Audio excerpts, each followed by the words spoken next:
Alright, let's see. Whoa, this doesn't work for some reason. Why is it not working? One sec. Ah, I forgot to switch the game. Right, that does happen. Alright, so... Oh. That's a backtrack. Wait, so... Oops. Looks like we're gonna have to replay, a little bit. Not a fan of it, but sure.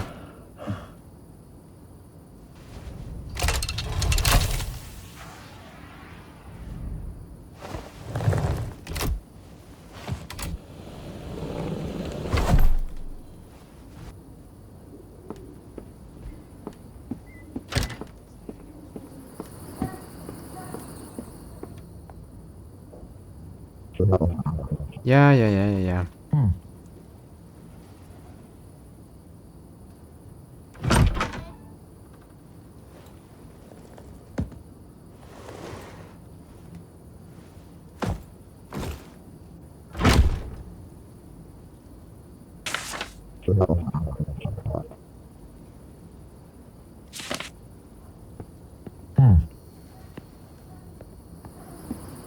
And after that, all that sleep, and then some phone calls and some shit.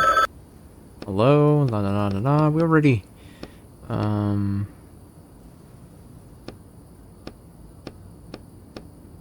We already saw these, so I'm just gonna skip it because... Statue, high vents, la la la.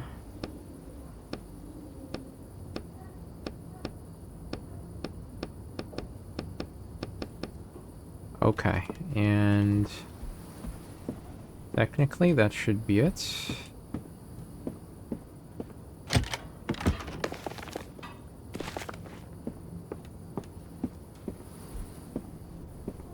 Right, so notice how the pot here, there we get a new pot, basically.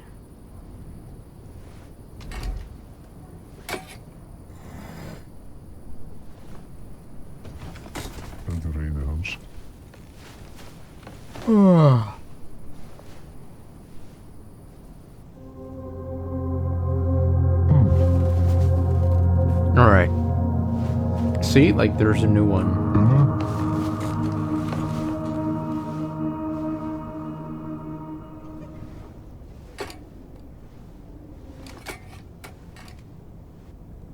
And the old one is over here. Anyway. Let's skip this part. Hello, I have a job for you. I'm ready. Okay. You're gonna be even more ready. I have a new partner.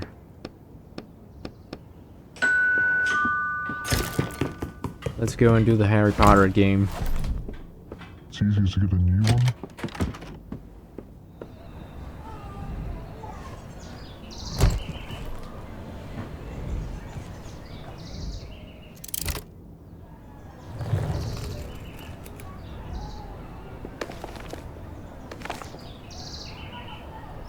Not sure if it matters at all, but you never know, right?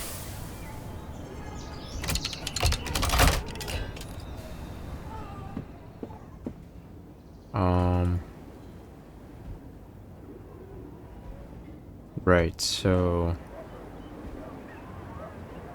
Wait, is it just me or we have new paintings, no?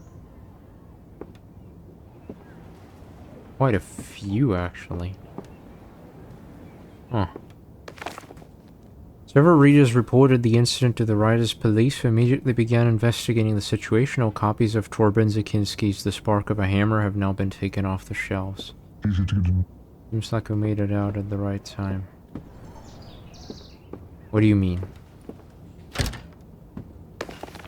Letter confirms they repaid your water. Yeah, we already saw that.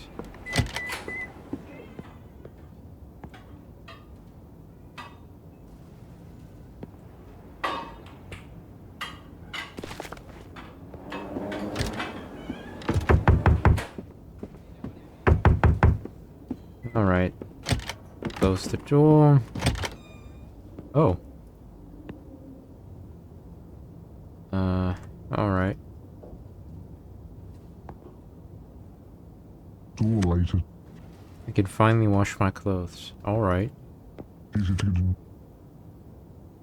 No pooping. Got it.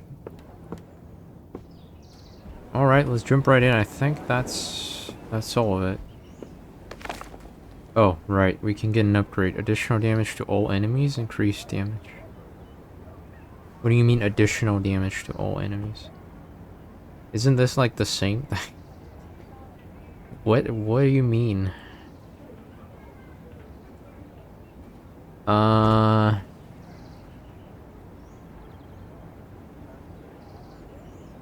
3 to 5 damage. Right, and I can't even. Alright, well. Easy to get in. Alright, let's see what this story is all about.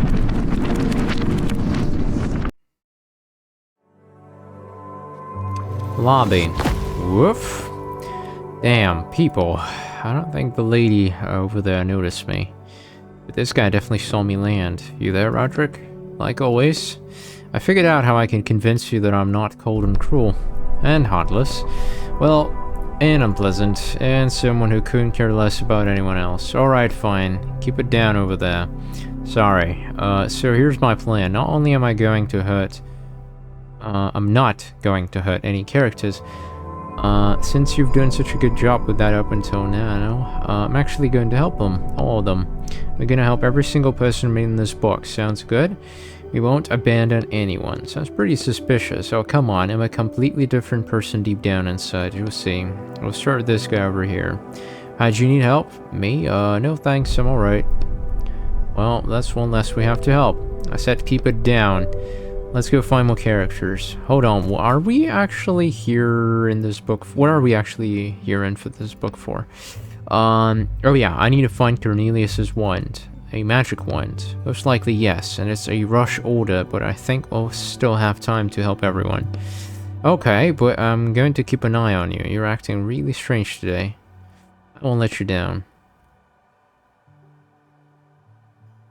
A teacher. A man dressed in classic modern suit sits expectantly on the bench. His outfit seems very out of place in this old-fashioned school of magic.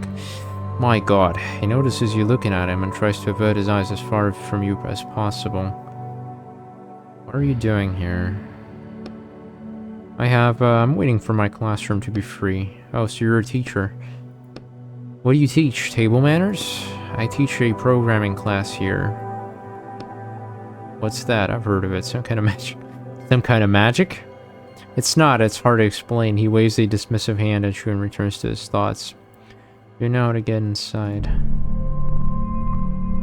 Alright, let's zoom in. Oh, that's the same painting we saw. Message board. You see a message board packed with information. It's divided into several sections. The school's job postings, the school motto. Let's see, part-time receptionist wanted, requirements female, not quite a fit. System administrator, hourly rate offered. What kind of administrator is that? Let's keep looking. This one's perfect for you, janitor needed. Guess I have to try. In its own column, written in large letters, is uniting our differences and overcoming challenges. Headmaster Robert Lementier, educational license number 0023. Visiting hours for parents, complaints and suggestions. You take the Slam 1 book from its folder on the wall. There are insults written all over the cover. Yeah, so the locals don't like wizards very much. Stop taking up so much space in our city. We could have built a huge park here. No one in this cursed neighborhood can sell their houses, and it's all your fault. Big deal.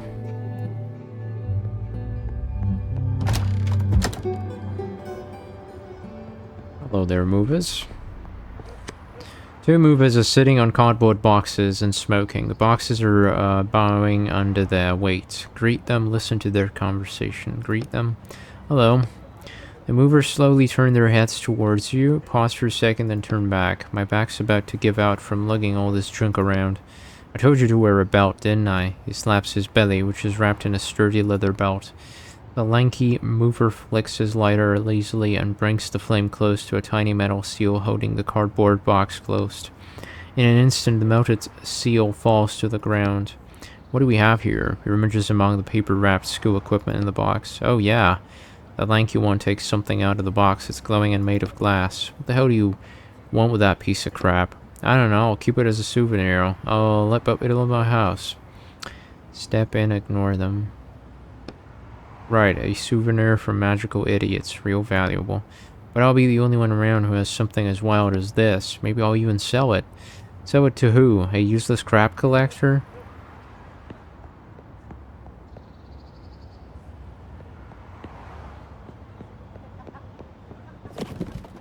Boxes labeled books. Row boxes, nothing interesting. Wash and fragile.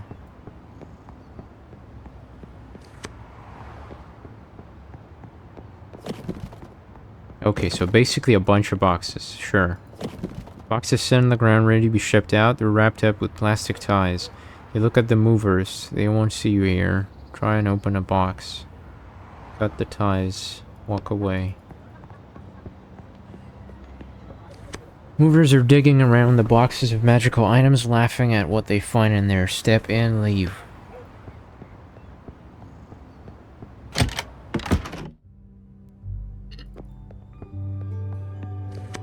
Who are you? What do you want? Receptionist doesn't look at you. Her attention is fixed on the small TV set on her desk. Is there anything I can help you with? Can I go inside? Anything I can help you with? You help me. She raises her eyebrows in surprise, but your words are still not enough to draw her attention away from the TV. That's right, I've decided to try and help everyone I meet today. Well, isn't that nice? Now I ask you, who are you and why are you here? Tell the truth, lie. Lie? I have urgent business with the headmaster. Did you make an appointment? Yes. Without taking her eyes off the TV, she pulls long notebook out of her under desk. I look around for inspiration, knowing you need to come up with something authentic sounding. My name is Amadeus Varporius III. Wow. With much resistance, the receptionist's eyes unglue themselves from the TV screen and scan the notebook. It only takes a second before her eyes snap back to the screen. You don't have an appointment. You can hear the irritation in her voice, but you don't know if it's because of you or because the team in the football game on TV just missed a goal. Show her the job listing. You're looking for a janitor, I'm looking for work. Yeah, we've been looking. The receptionist rolls her eyes and finally looks away from the TV. Why are you all wrapped up like that? Is that paper on your face? It's a disguise. The receptionist opens the desk drawer and with a sigh pulls out a stack of pink, yellow, and green forms that puff out a cloud of dust as she drops them on the desk. Is this gonna take long? Name? Etienne? Any allergies to cleaning products? Cleaning products? I thought you were all wizards. Answer the question. No allergies. Excellent, you're hired. Just like that. Here's a bucket and a rag. To the right of me, you'll find the entrance to the library. Wipe the dust of all the bookshelves, then come back here. What about those cleaning products? Refresh out. Huh. Well, we got in, sort of, but...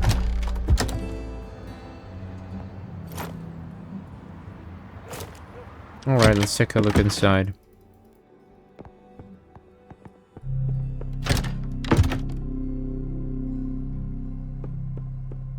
I can't zoom in, though. That's max. Alright. No, nothing here. A shelf. Bookshelves aren't going to wash themselves, and of course they just had to be the biggest bookshelves I've ever seen in my life. I need to go find water for my rag. Ah, restroom, let me guess.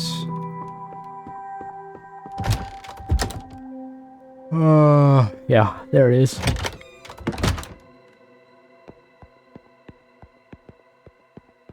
How do you, like... fill the bucket, yeah, splash. That's it, huh? Nothing else of value. 3 crests. These must be the school's guilds.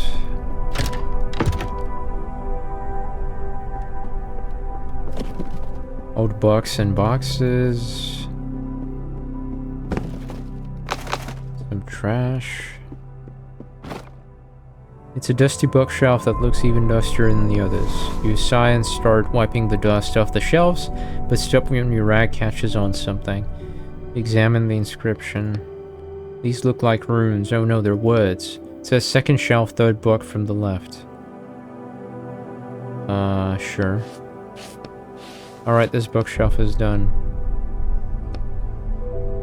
Second shelf, third book from... this one? Anyway,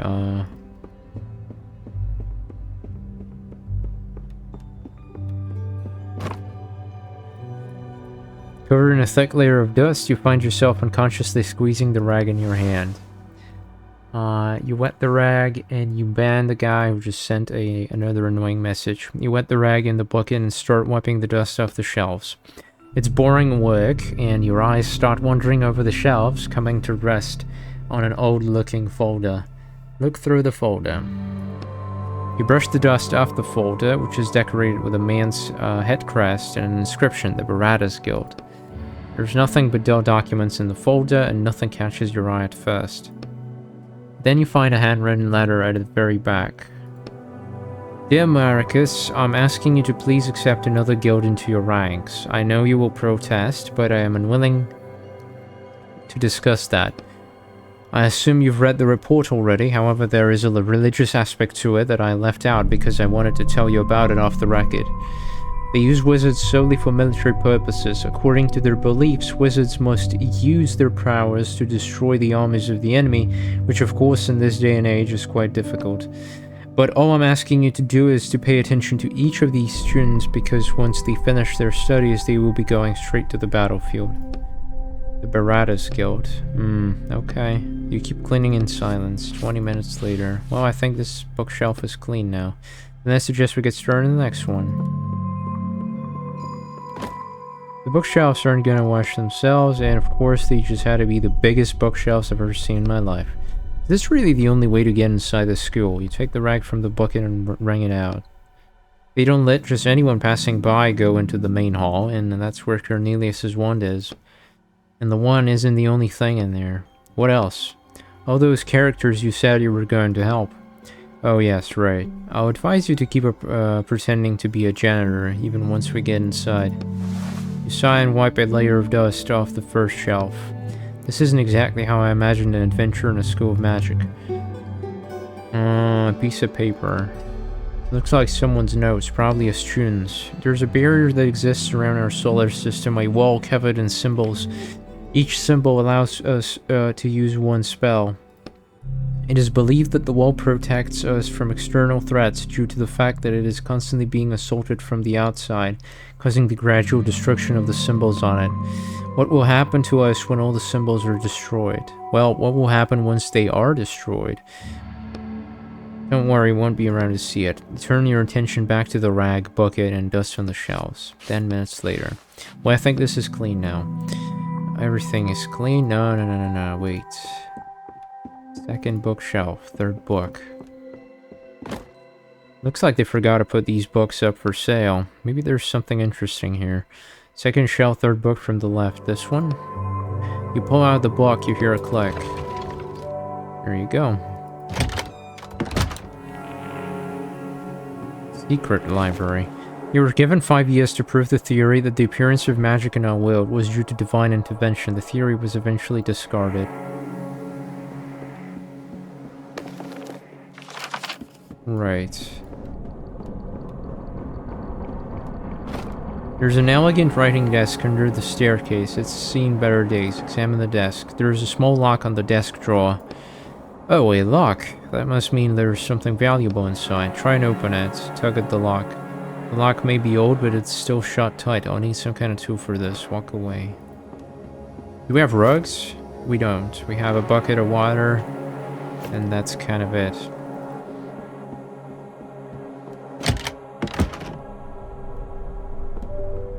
Alright, for now, let's get the hell out of here. Oh.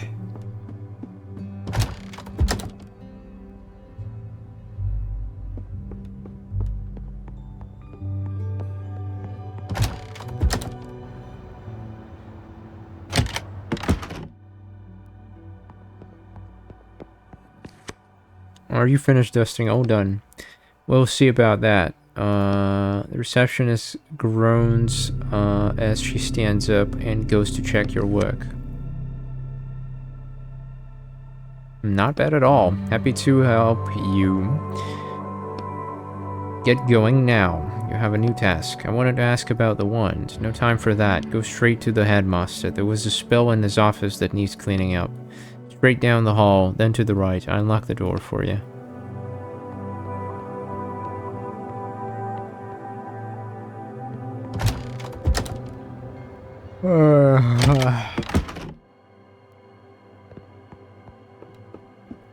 I was hoping to find some tools or anything, but looks like it's not happening. A portrait hall. You see an opulent, though slightly shabby altar with a magic wand sitting on a pedestal in the middle of it. I didn't think we'd get it so easily. To what? That's Cornelius's wand, the one you were supposed to find, remember? Oh, right. Well, I guess I'll just have to help the characters in the next book. There's nothing but a thick glass pane separating you from the wand. A heavy lock hangs below the panel, keeping it shut. Look around. There's not a soul. You can hear some people arguing loudly behind the door on the right. Is that thing working? You continue scanning your surroundings, and you eventually notice a surveillance camera watching you from the ceiling. What is it? That thing is watching us, recording everything that happens. What do we care if it records? I think you should break the glass, grab the wand, and get out of the book already. What's the holdup? The wand looks old, and the paint on it has started to peel in places. It's giving off a slight glow and a low hum. Can I just leave and not tug it? Damn it. I've never seen a lock like this before. The hole looks more like a spiral. I don't think a lockpick will work on it. Just break the glass. I don't want to make a lot of noise. What's gotten into you today? You're being so cautious. I told you I'm not really a bad person. Hey, are you our new janitor? You see a middle-aged man in the doorway. Yeah, I'm the janitor. I'm the one who called for you. Come into my office. I really think we should just break the glass, grab the wand, and the man starts to reach for his belt, where his own wand sits in a holster. Come on, smash the case. Huh. Can you not hear me? He's pointing his wand at you. Sorry, I was lost in thought. That wand is just so gorgeous. The man slowly lowers his wand and silently waits for you to walk over to him. Come in, come in. An old man who is also in the office nods briefly at you. You found us through the job posting. Really, it's not very often you hear something like that from a non-wizard. But you don't really look like an ordinary person either, no offense. Anyways, we have a few stains to clean up here. Our former headmaster spilled a potion. He slightly accentuates the word former. I only spilled it because you distracted me. Don't pretend it was my fault. The old man seems sincere in his claim. It doesn't matter, in any case, clean it up, please. What kind of potion? Marcus, what kind of potion was it? Magic retention potion. I don't want to lose everything my ancestors passed down to me. Aww. I see. It's just, herbal Belosity. What the hell is Belosa? You start wiping at the first stain with a rag. The potion doesn't really budge. I heard you plan to sell everything from the geomancy department too. The geomancy symbols were shattered last year. Why would we bother keeping all that? Why indeed, that's our history. Let history stay in the past. He turns his attention back to his work. The stain is finally gone. You can start on the next one. The second stain is bigger than the first, and someone has already stepped in it, spreading the potion over the floor. First cleaning bookshelves, now cleaning the floor. What's next? The toilets? Just keep going and get it done. Once you finish, we'll go back for the one in the hallway. That wand you have out in the hall is so interesting. The old man starts breathing angrily and sends you a vicious stare your way. The headmaster pauses for a second. Indeed. Enjoy it while it's here. What do you mean while it's here? The headmaster tenses up. It seems like he's about to make a very painful decision. Oh yes, by the way, I wanted to warn you, Marcus. We found a buyer for the wand. He tenses up again after she speaks. Is he talking about your client? I don't think so. The old man drops his teacup on the floor and it shatters, splashing more potion onto the floor under the desk. You must be joking. You put the symbol of our school up for sale? I actually put everything in the school up for sale. No one wants to buy most of the old junk, but a few people from the capital expressed interest in the wand. How could you? Hold on, you should probably sit down. The wand, Cornelius's wand, are you listening to me? We'll get enough money for it that we can go another 6 months without government support. Bang. You're gonna regret this. I'll call a meeting of the school council to challenge it. The old man hurries off. He's gonna take the wand. We need to stop him. Don't worry, he's gone crazy like that about 10 times this week already. Besides, only I have the key to the case. He pauses for a second, clearly regretting telling you that. While you were busy with the conversation, you seem to have finished wiping up the stains. Looks like I'm done here. Can I go? Yes, thank you. He turns to the door. You can hear voices coming from the other side, getting louder and louder. Now what's going on out there? Let me go see. All sorts of junk. A table. That's it? Oh. Nice, we found some tools, which means we can craft one of the two. One of the twos.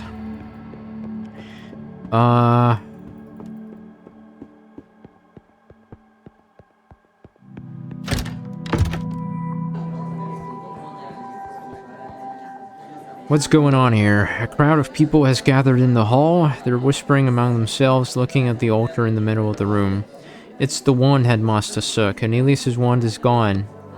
Fucking hell. Fuck. Damn it, the client asked me not to lose track of it. I told ya. Everyone looks at you, not speaking. Alright then, he turns to the gathered crowd. Who saw it last? I think it was you, right, Sir Marcus? You left the office and then you must have walked right past it. But it was there at the time. That's if we can take your word for it. Do you have any reason not to believe me? Indeed, especially when it comes to the theft of school property. Do you think I don't know about your secret stash under the library? The only one stealing here is you, giving away our heritage. Just admit you stole it and put it back where it belongs. I didn't touch it.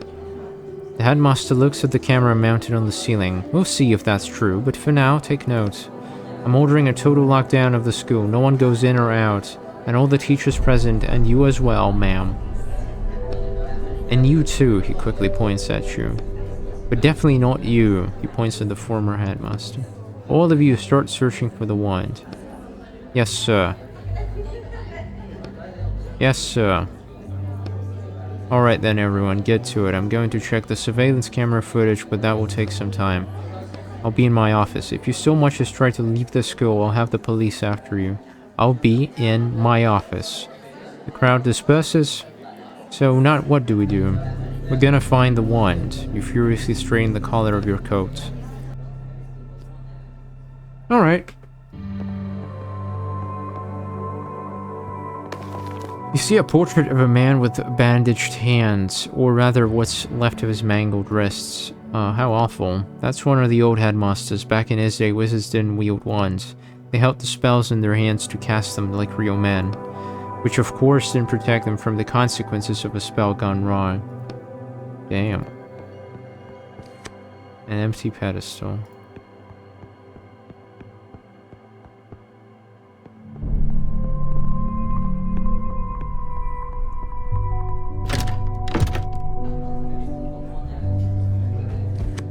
Stop right there.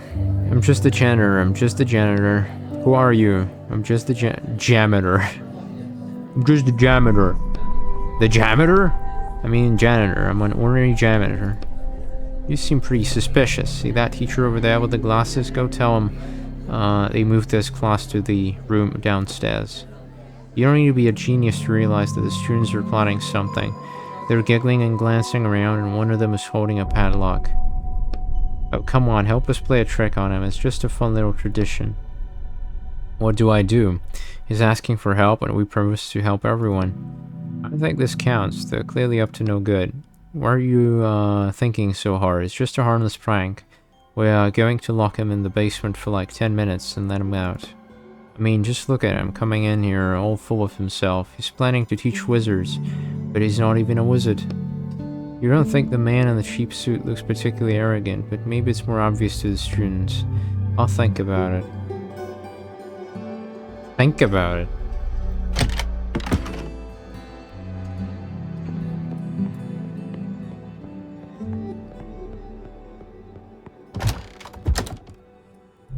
Right, so the guy is inside already. Let me guess. My guess is that it's going to be that math teacher, but I don't know.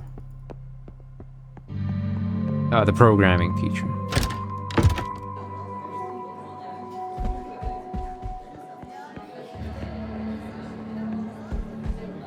You see a tall, smiling boy in front of you. What a day, huh? The boy seems entertained by everything that's happening. He extends a hand to you. My name is Mikhail.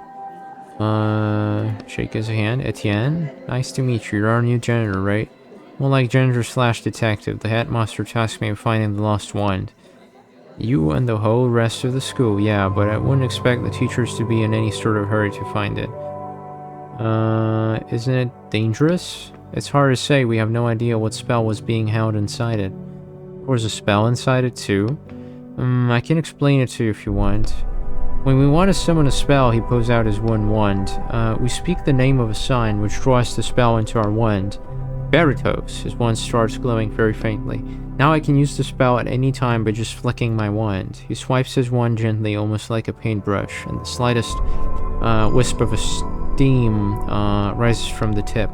Whoa! The problem is, no one knows what spell was being held inside Cornelius's wand. He puts his wand back in his belt. And since Cornelius studied the most powerful spells and experimented with combining them, it could be something incredibly dangerous. Thanks for explaining it to me. But hey, maybe he just had a spell to chill his drinks in there.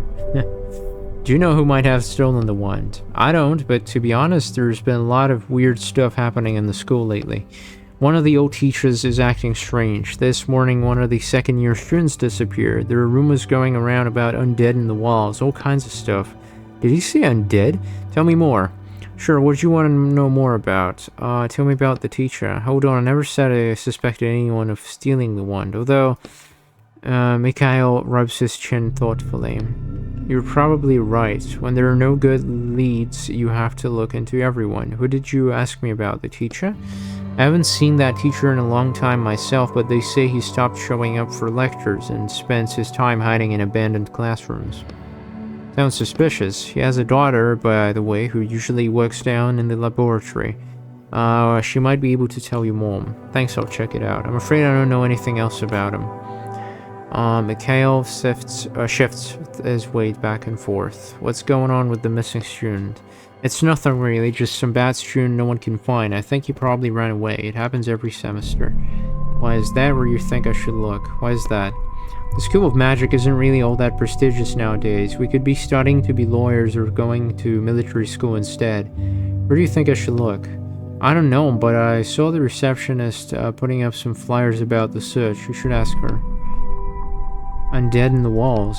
I think it's just a school legend. Mikhail pauses, gathering his thoughts, then continues. But now that I think about it, people have been talking about them a lot lately. You should ask the students in the dorms, they might know more. Alright, thanks. Did you find anything else? Tell me again what's going on, walk away. The one, did something happen to it? Nerd. That's the 3 dorms, right? Oh, I can search every one of these? Not what I expected. But hey, we got some candy now. The other ghost should be back by now. The inscription on the crest says Baratus.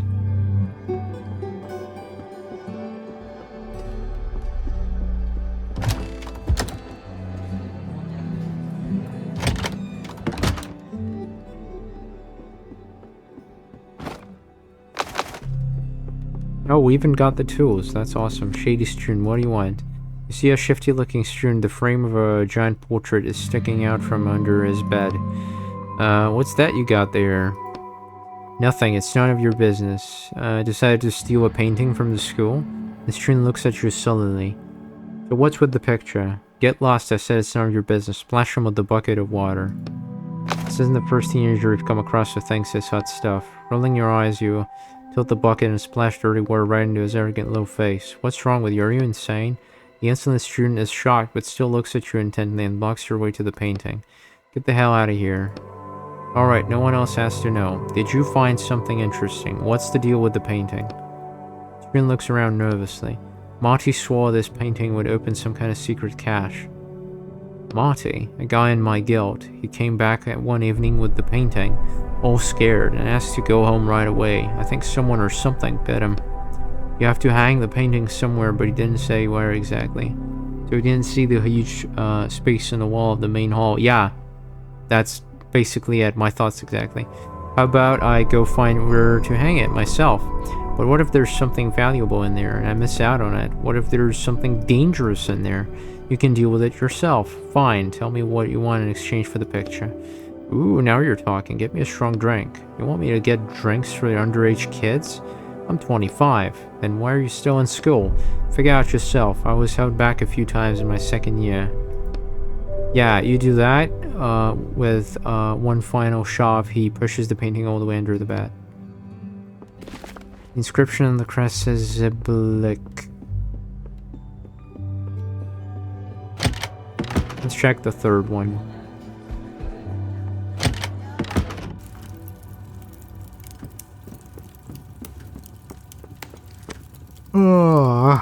The heat from the fireplace assaults your face. It's so stuffy in here. It's summer. Why would the fireplace be lit? An ordinary fireplace. Above it you see a symbol that looks like a lion. I wonder what that means. Angry flames burn in the fireplace. The girl shrinks back into her bed. Your appearance seems to frighten her. Don't be afraid. Don't be afraid I'm just the new janitor. I look like this because I never ate my porridge as a child. I never listened to the grown-ups. Never ate my porridge. The girl lets out a tense giggle. Ask about the undead, walk away. Ask about the undead. Have you heard any rumors about undead in the walls? No. There are no friends in the walls. She whirls around to look at the fireplace, then turns back to you. Friends? What the heck was that? Why'd you look at the fireplace? Is there something there? The girl shakes her head frantically. There's definitely something there. We should check it out. But we couldn't find anything, though.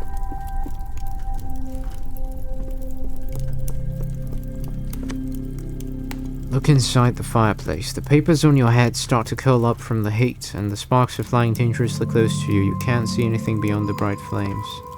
You can't make out anything through the bright flames, but you suddenly hear far-off voices. What's this? How did they get here? There's someone there. Hey, can you hear me?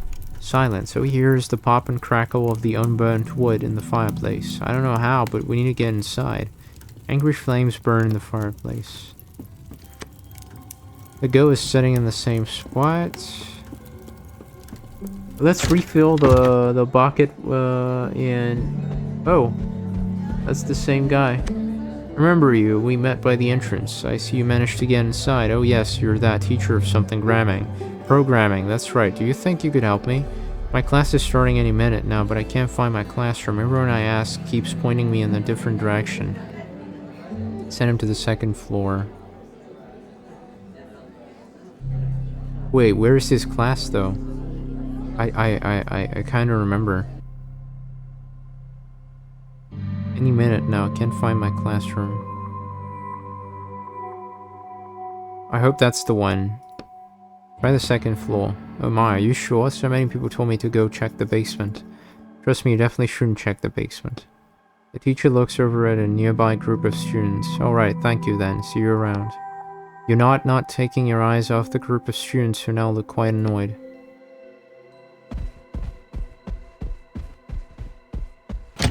Well, they might as well lock me in, you know. Alright, so let's craft some tools and see if we can do something about it. That's the portrait spot, by the way. Wonder what it's gonna open, though. Alright, so let's refill the buckets.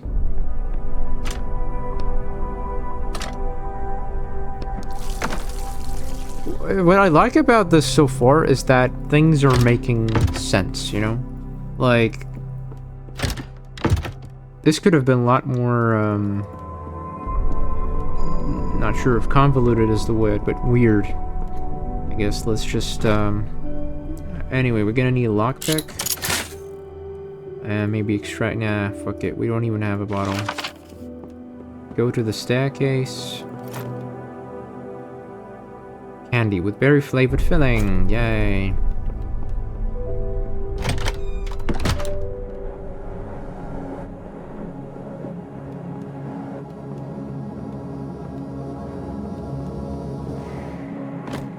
Pick the lock. The lock turns out to be a simple one, and you quickly open it using the lockpick. Ring, a bottle, okay, sure. Not much, actually, huh?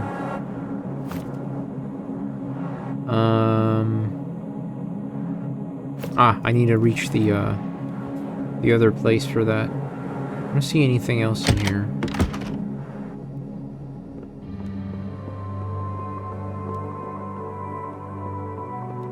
But I'm sure we can figure something out. Get me a bottle of ink.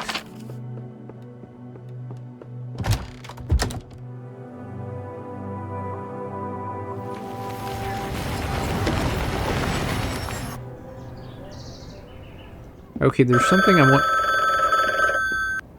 Yes, hello. Well, do you have the wand yet? I only just started the book. Well, snap to it. The client's been calling me and asking about it. Why such a rush? There's a lot of money at stake, Walker, a lot. Alright, I'll try and speed things up. This isn't something that should be hurried. It's better if I don't hurry. I need to be careful about what I do. You know what's even better? Hurrying and being careful. How's that for a plan? Alright, I'll try and speed things up. Get going. Whatever, bruh.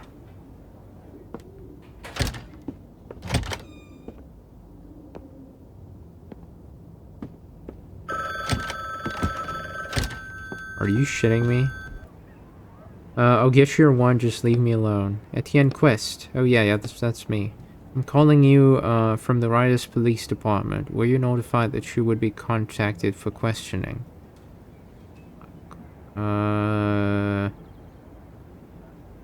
Questioning? It's about your neighbor. Old Henry. We can't reveal his name over the phone. But it's not anyone named Henry. I'm talking about the man who lived on the first floor of your building. What'd you have to do with it? Oh, the writer's police, for that matter. Didn't you know your neighbor was a writer? What? So you never talked to him? No, but all this time he was a writer? He recently finished working off his sentence and became a free writer once again. However, a few days ago he was found. I think it would be more appropriate to discuss these details in person. When are you available for a visit? I don't really have time for that right now. How about noon tomorrow? That works. We'll see you then. Noon tomorrow. Okay.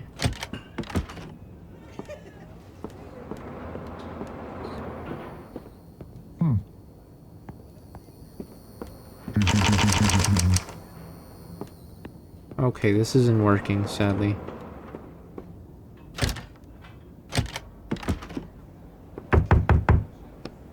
Excuse me, are you home?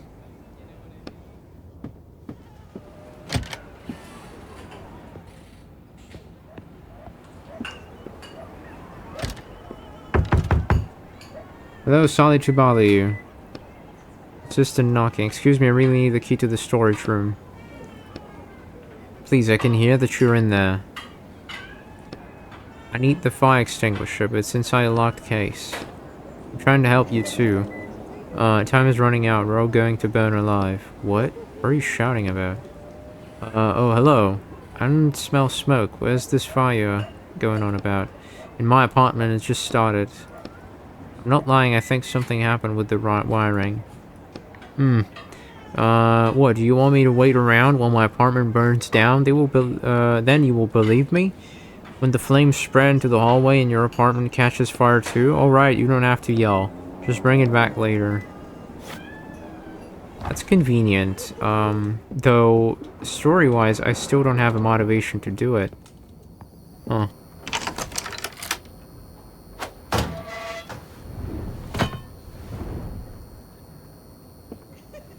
But yeah, at least now I know where I can use it. I thought about using the bucket, though. But that's fine.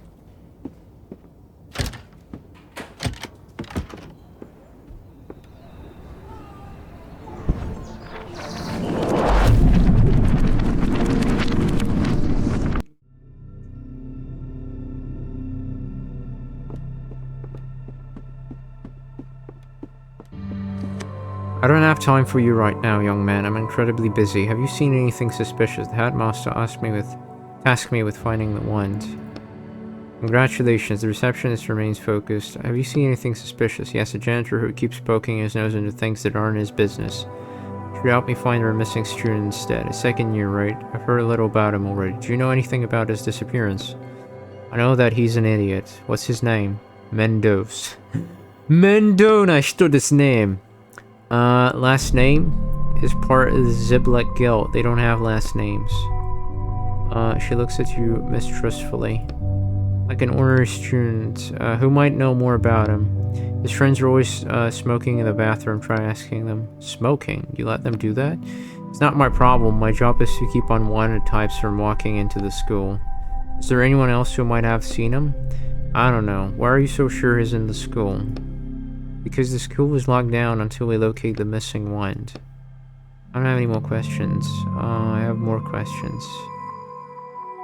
I won't interrupt you. Okay.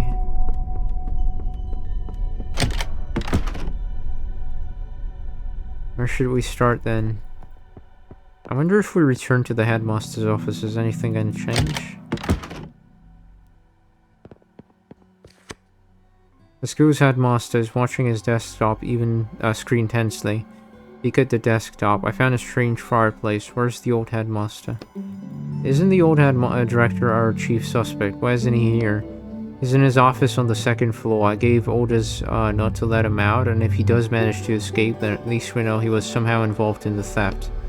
Isn't that dangerous? He might have a really powerful wand on him. No, he's more afraid of that one than anything. Even if he did steal it, we wouldn't risk using it.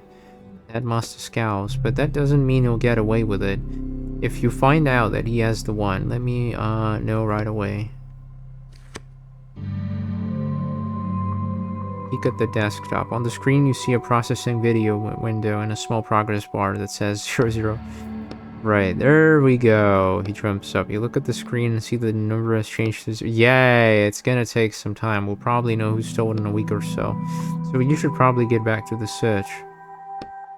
Alright. Anything else out here? Okay. Let's trigger the portrait spot dialogue and see what's gonna happen.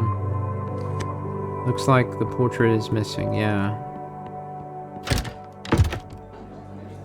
No shit, Sherlock.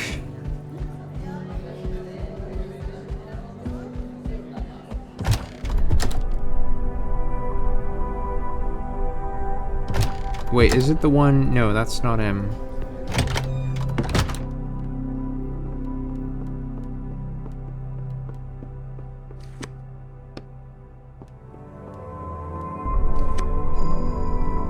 Ah, the bottle. Right. Right. That's fine. What about this guy? The other ghost should be back by now.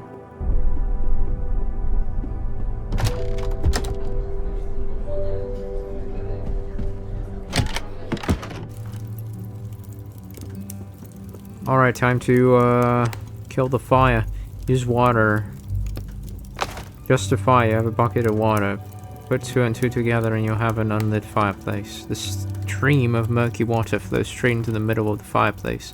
The flames spark and hiss but don't go out. It's as though the fire is absorbing the water. Is this a gas fireplace? A what? There's clearly something fishy about the fireplace. I'll give you a hint. There's a spell on it. You can't put it out with water. What can I use? Actually, anything you want, as long as it's not water. How about a fire extinguisher? Are you who? I think there's one in my building. Shoot the fire extinguishers, fire 'em right into the flames. How's that for you, An enchanted fireplace. What the fuck? Hello, kids. Don't mind me, I'm just a weirdo. Pick the lock. It's dark in here, but that's not a problem. You can open the lock by the sound. You work the lock back into the hole, and the lock opens with a click. Where are these jewels? Alright. Maybe we shouldn't trigger this right now, but a group of girls stands by the way out, which is blocked off with stones. Their hands and robes are dirty and dusty. It looks like they were trying to clear the way. Hey, what are you doing here?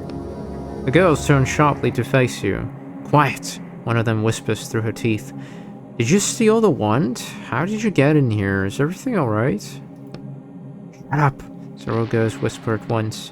Suddenly you hear a noise behind you.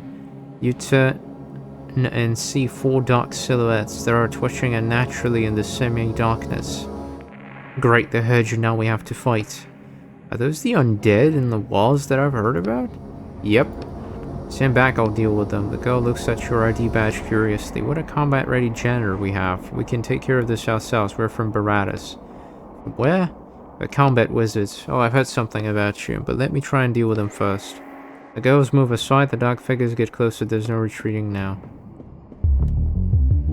Idle, idle, idle, hit, hit. We've got draw shield, stun, slash, 3 to 5 damage.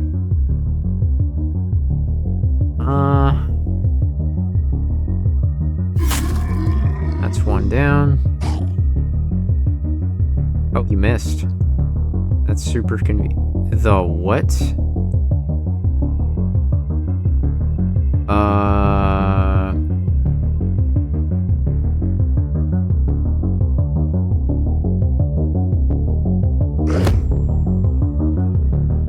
I think we have a problem now.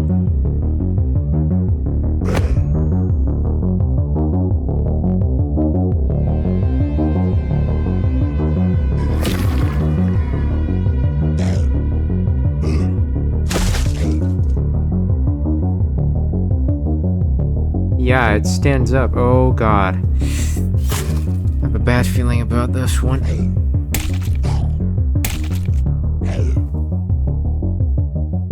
He can heal? What?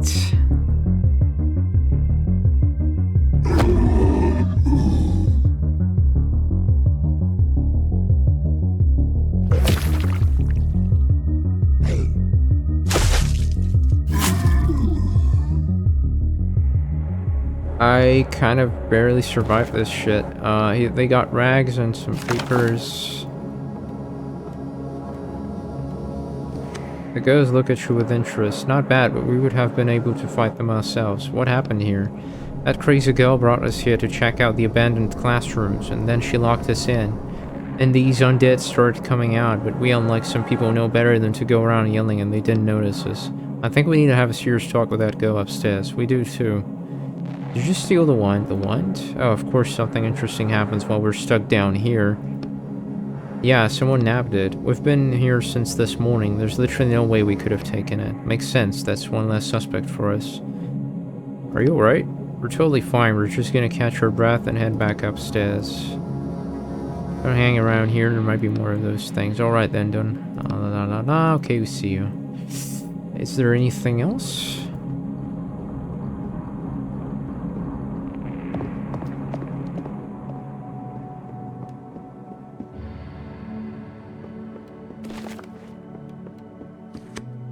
The girl is sitting in the same spot, slowly rocking back and forth. Tell me what happened. The girl instantly bursts into tears. I just wanted to feed my friends. Feed?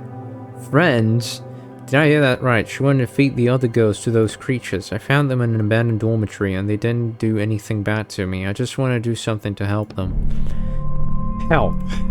Well, hold on. These definitely aren't the characters we should be helping now. Did you use Cornelius's wand to raise the dead? What wand? What are you talking about? Cornelius's wand? The girl looks at you in confusion. Another bat student who doesn't even know anything about her own school. Never mind. Wave a hand at her and turn around. It seems like she's not our client. Let's keep looking. I think the girl will be fine. Where are you going? What happened to the girls downstairs?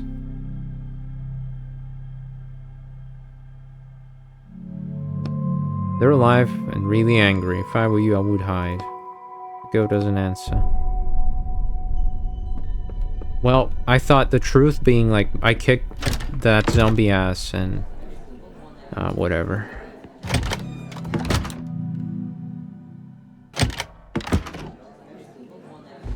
Okay, I guess the next thing we can do now is we can craft a, Hey, how's it going? Have you found out anything yet? I found out about the undead in the walls. Oh yeah, did you learn anything? They really do exist. This one girl made friends with them, and she tried to feed them some other girls. What? That was my reaction, too, but, what am I supposed to do about that? I thought people might have been exposed to ammonia gas. He trails off deep in thought. I'll tell the headmasters about the girl and the undead. I'm sure they'll be interested to hear about that. Thanks. At least we have one less suspect now. Did you find anything else? No. Why does he keep asking me, though? He's just a fucking kid. Why am I even telling him this?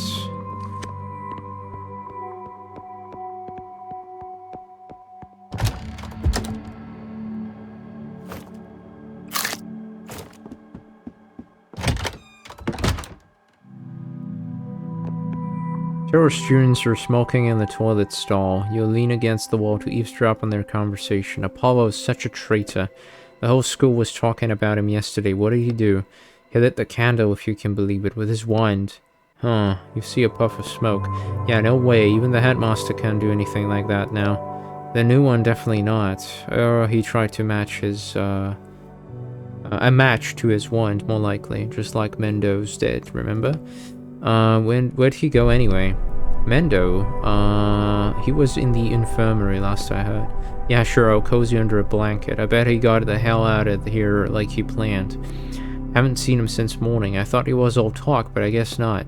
The hiss of cigarette butts being put out marks the end of the conversation. The voices fall silent and the door opens. You press yourself against the wall and they don't notice you. Someone named Mendo's who ran away from school. You think he took our wand? We'll need to check. Hopefully he hasn't gone far yet. Mendoksai, ne? Very Mendoksai. I'm not sure if I'm gonna need that water.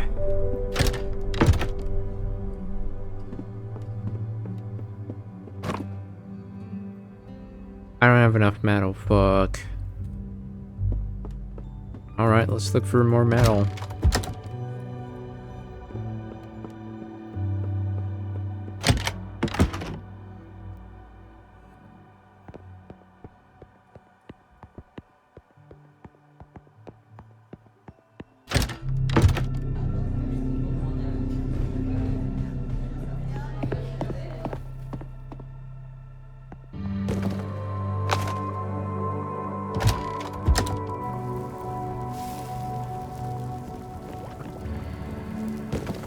Some crates, a bunch of bottles.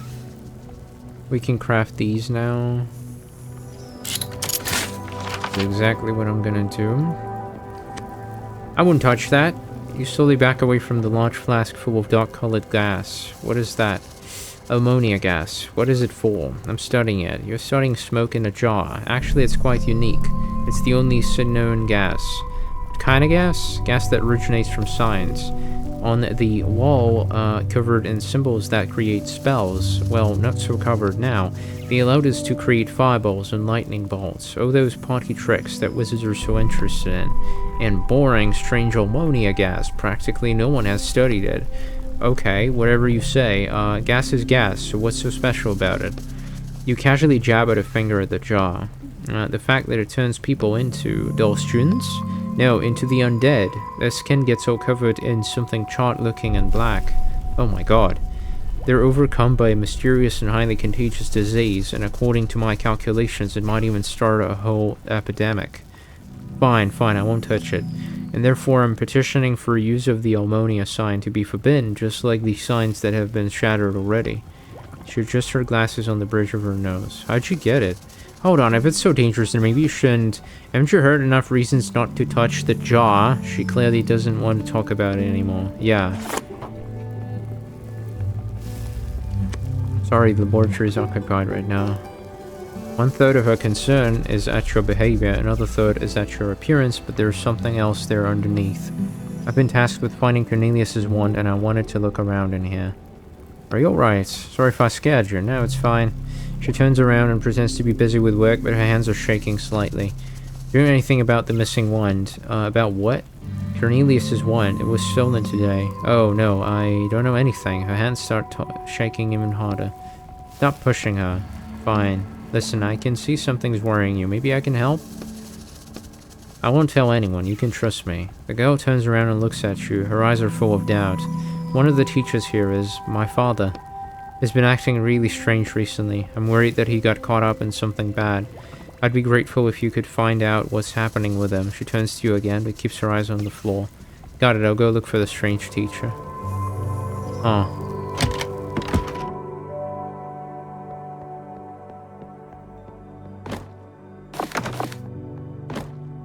Open the door with the key. Alright, let's go and hopefully we can access the unpacking area and then see what's going on the second floor.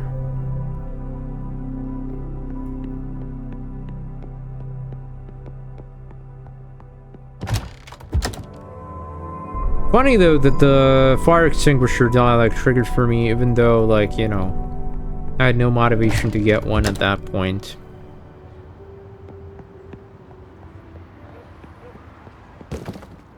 Boxes, la la la, cut them with flyers, quickly cut through the ties, open the box, trying to make any noise. Box contains someone's belongings wrapped in a paper. Find a few useful items among them. Rope, papers. Rope? This must be the first time we got a rope. Not actually sure what to do with it. Hello, boys. Have you seen a kid around here? A kid? His name is Mendoza. He ran away from school and might have taken something important with him. The lanky mover coughs loudly. Nope, haven't seen him. Students hang around out here sometimes. They go around the corner to smoke, but I haven't seen any today. Can I look in the boxes? Yeah, right, I was gonna be held responsible if something goes missing. I won't steal anything.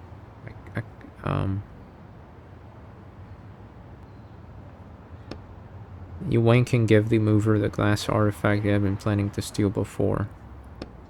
Well, if anyone asks, I didn't see anything. Me neither. A satisfied grin spreads across the mover's face. I see you have no problem getting away with other people's things. Wait, what? No, that wasn't what I meant. What did I give him anyway?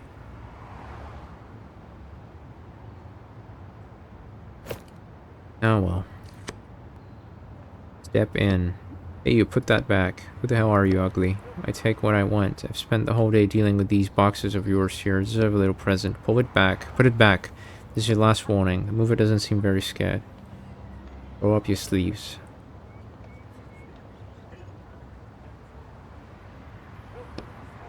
Let's show him, Nikki. Alright.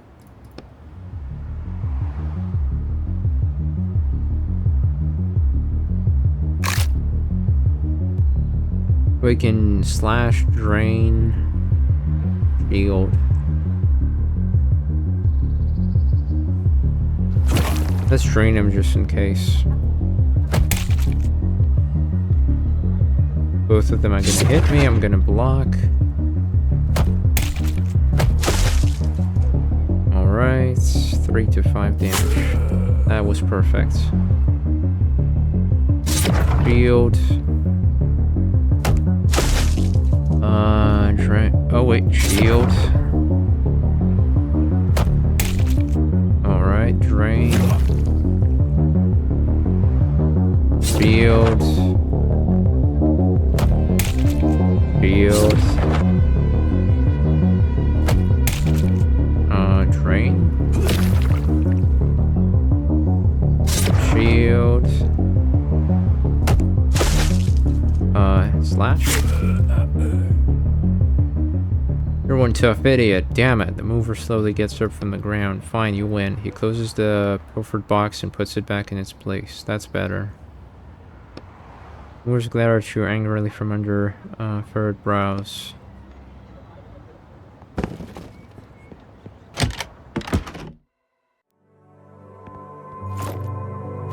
But anyway, I think we kinda... That event, probably the game ended up counting as something I sort of didn't do, but whatever. Let's see if we can craft anything else. Extract this. Give me another 2 more bottles, I guess. That's a lot of ink. Fucking hell. Alright, my assumption is we're probably gonna get ganked on by those high schoolers, so... We still don't have the drink, by the way. Right? No alcoholic beverages so far. Alright, moving on.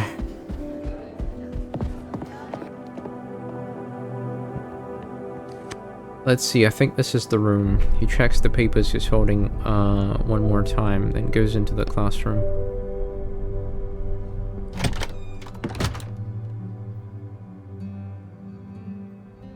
A student, a teacher. On me, are you here for the lecture too? Oh, Sue, you're the janitor, right? Have a seat if you like, we just started. Sit at the desk and listen to the lecture. Let's continue. Where did we leave off? You said that there is huge potential inside us, and we need to realize that potential by becoming programmers.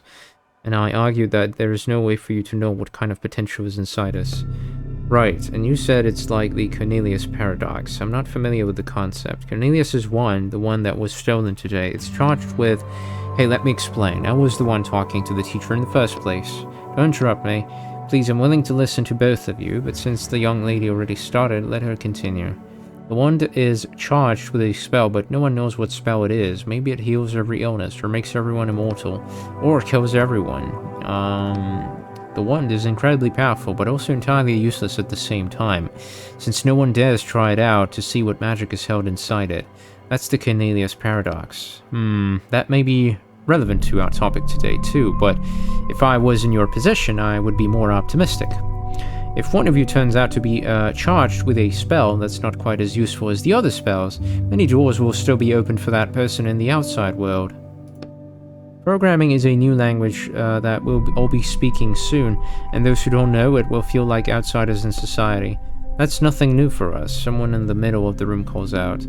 A few other students chime in, agreeing with them. I understand, but it's one thing to be an outsider and have the ability to rely on your magic. It's another thing to find yourself in a world you don't understand at all and have to face it alone. To this end, he opens the folder in front of him, we are planning to start holding elective classes at your school that will help you transition into this world. However, if I understand the laws here correctly, this will need to be approved by both your current and former headmaster. Then I wouldn't count on it happening. Our last headmaster doesn't really respect this technology of yours. Yes, I've met with him. The new city administration plans to reduce the power held by School of Magic headmasters, so I don't think he'll be a problem. Well, that's all I have for you right now. I'll see you soon in our first transitionary classes. Sparse applause fills the classroom. The students start to disperse.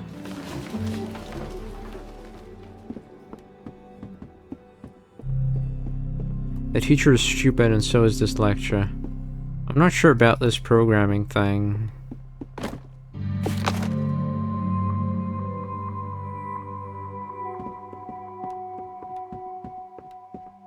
The teacher thumbs through his folder of documents. You again, did you enjoy the lecture? I didn't listen. What do you mean I didn't listen? I didn't listen. Did you steal the wand? You, someone who hates wizards, showed up at the school and the wand went missing the very same day. Pretty suspicious.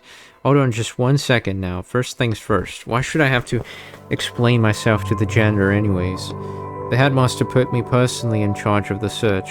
Is that so? And why do you think I hate wizards? You're not a wizard. Everyone who's not a wizard hates wizards. For your information, my grandfather was a wizard. He studied here and was in the Imperial Guild. But my family's magical heritage stopped there. My father didn't inherit any abilities. And that's why you hate wizards in one... What the fuck is this conversation? Not at all. In fact, that's the reason why I decided to do something far more important and study programming. I'll be watching you.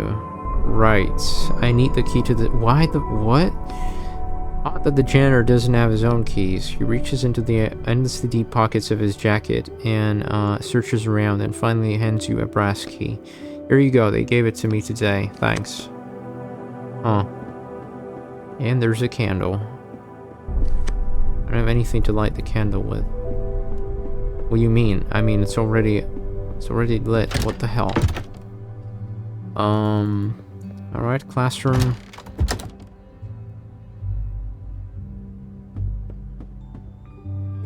Excuse me, the teacher appears at your ID badge. No one called for the janitor. The students turn to look at you and start giggling. Silently sit down at a desk. Skip the lecture. You sit down at the nearest empty desk. The lecturer stares you in the eye, trying to figure out what you're up to. You spend a few minutes under the teacher's stern eye, but eventually she looks away. Fine, let's continue. Now, time to check your homework. Mirush. Yes. List the great wizards of the Bronze Era. Dorimori, Rebus Nemus, and Chadis Mattis. He barely holds back his laughter. Excellent. Fortunately, the popularity of those names passed along with the Bronze Era itself. And what is meant by the Bronze Era? The period after the first signs came to fruition, the first through 7th generation of wizards.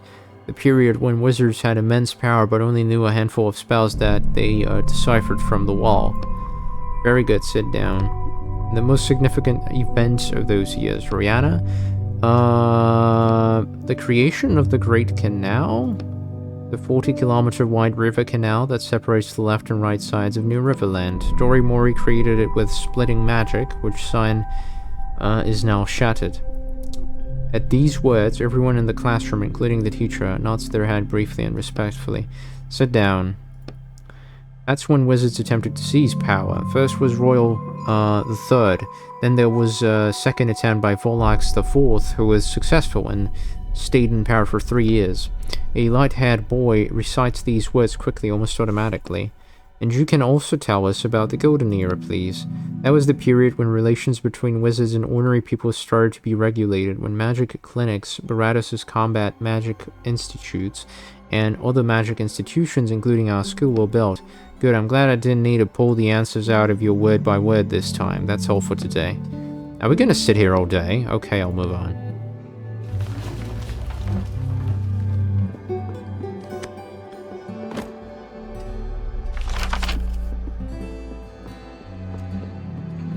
Teacher's desk. The drawer of the teacher's desk catches your eye. You pull on it, but it's locked. Now what? Stealing from teachers? Why not? If the drawer is closed, there must be something useful in there. Probably a student. The hole of the lock is quite small, and your lockpick just doesn't fit. Lockpick won't be of any use here. Okay.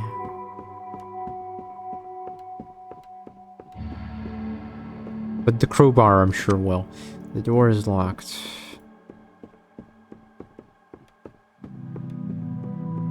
Alright.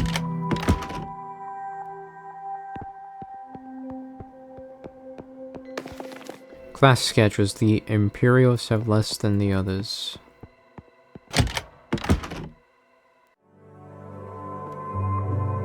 Headmaster's quarters. Briefcase. This briefcase has to be here for a reason. Old habits die hard, huh?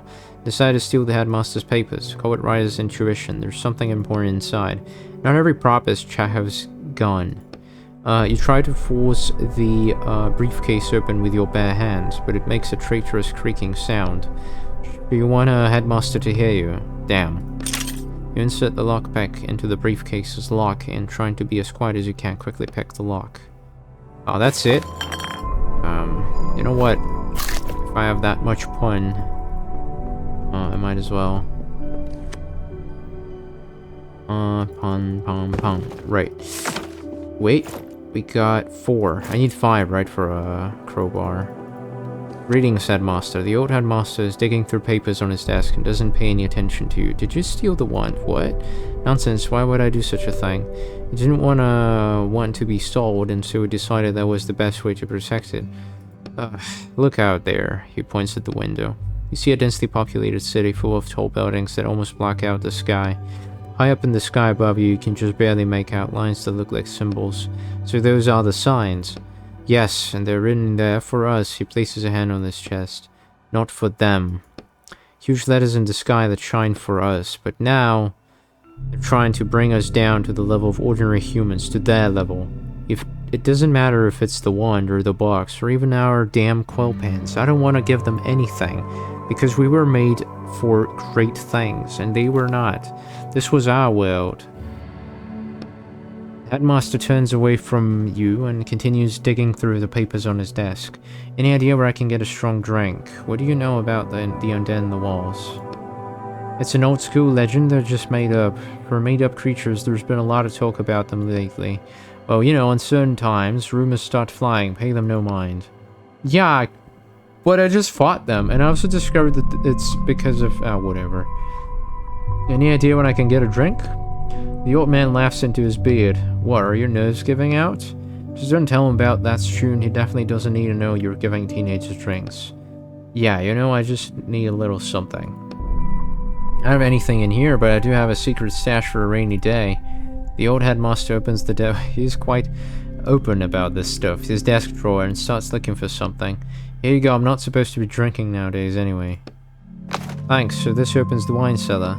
There's no wine cellar in the school. The key opens the door to the basement. There's a lamp on the wall that you can pull to open my secret hiding place.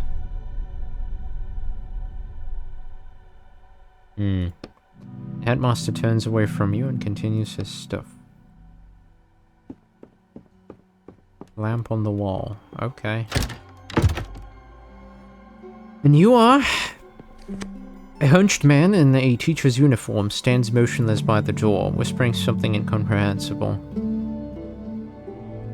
Listen to him. 1 extinguished, 2 extinguished, 3 extinguished, 4 extinguished. 1 extinguished, 2 extinguished. Are you alright? Silence. Touch his shoulder. Just be careful. As soon as you touch the man's shoulder, he pushes you away and quickly hides behind the door. Rude. You hear the locks closing on the other side. First one click, then a second, a third, a fourth, and a fifth. With each click, the emblems depicting candles on your side of the door turn. Huh. Look at the floor, examine the door, pull on the door. Look at the floor. On the spot where the teacher was standing, you find a small gold-plated lighter. It's beautiful, you should take it, it might come in handy. The lighter's weight is pleasant in your hand. You flick the wheel, and the spark it gives off grows into a green flame. Examine the door. The door looks more like a work of art with interwoven metal strips on it. In the middle of the door, you see 5 emblems depicting candles. They're upside down now. It's locked. Do we need to deal with him right now? Well, he might be in trouble, and you did say you wanted to help everyone here. Could he possibly have the wand? I haven't found that in the text yet, so we should check.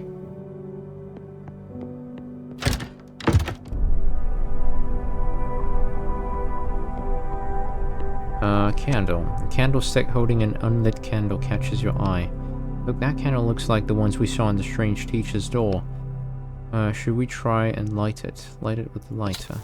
You flick the lighter and the candle starts burning with a green flame. Impressive. Let's go take a look at the door and see if anything's changed. Yeah, that was my hypothesis exactly. We should just lit all the candles scattered around this place. Hello? The wizard glances up at you quickly. Are you a teacher here?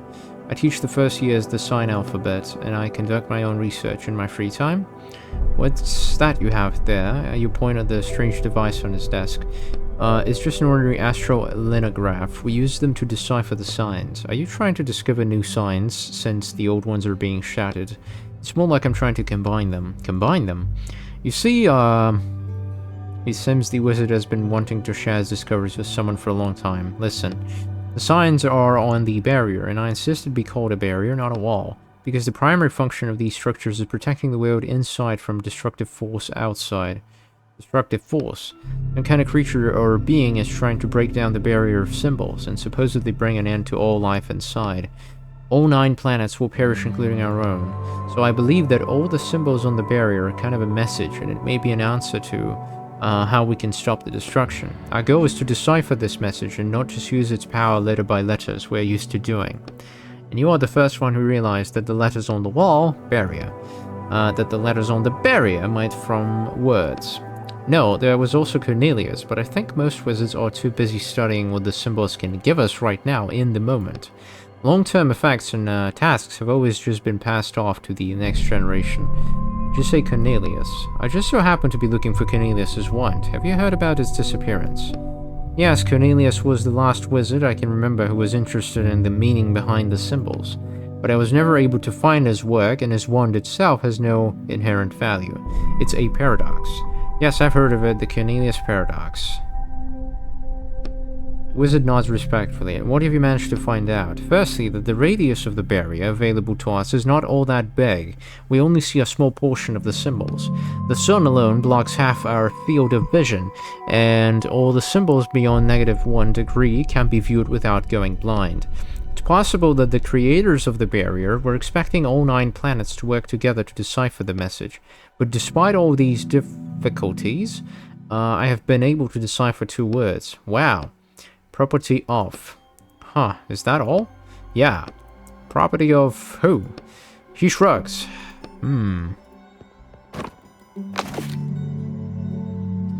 That's it, nothing else. Alright, let's light the other candles. Yeah, one is now joining. And then there's the Headmaster candle.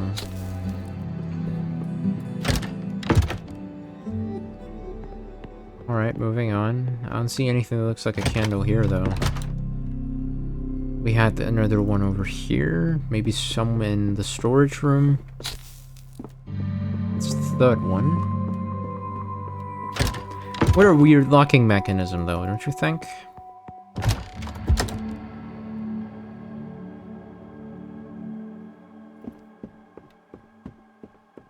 Ah, that's the 4th one. And I still cannot access the door, right? Yeah.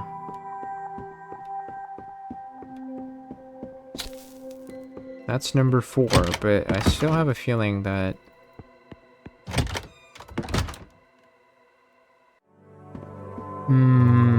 Alright, let's go to the storage. Open the door.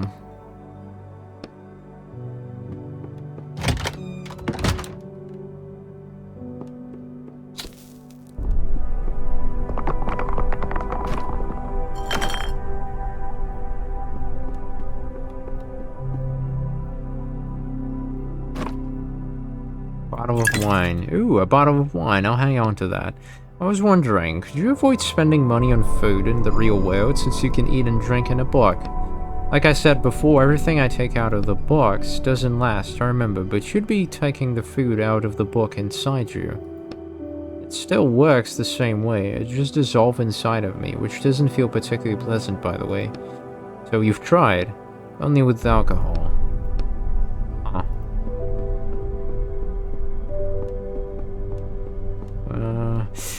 Honestly, so far, I actually love this. It's a nice game. I wish I could zoom in sometimes. Like, a lot more zoom in would be wonderful, too, if you ask me. It sounds to me like a huge confrontation, though. Should we give the drink to the kid?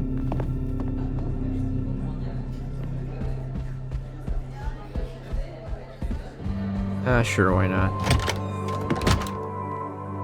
Also, like, the kid, was waiting for the girls, and we sort of saved them. Maybe he's gonna open up. No? Should be back by now. Nope, nothing. Alright.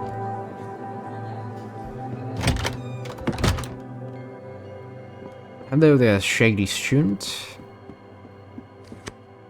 Where did you get the bottle? There you go. Took you long enough. Are you gonna take it or am I leaving? Yeah, I'll take it. What was it you wanted? The painting? Go on. It's ugly art anyway. Thanks. Careful with that wine.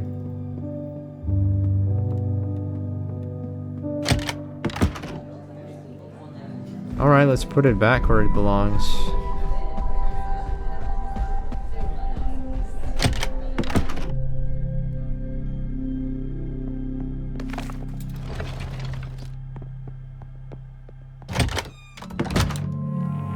You suddenly stop dead in your tracks. Oh.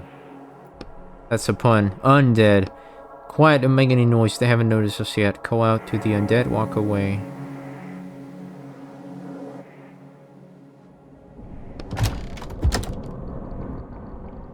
I'm gonna go in there a little later.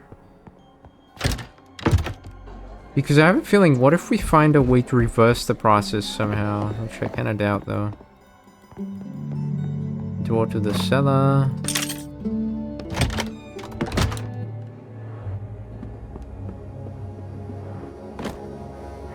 Your attention is drawn to some sealed barrels. Try and open them. Tightly shot won't be able to get them. And we still don't have... Oh, we have enough. Wait. Wait, this changes everything. We should go back and craft the crowbar. There goes the secret passage. Another bottle of wine.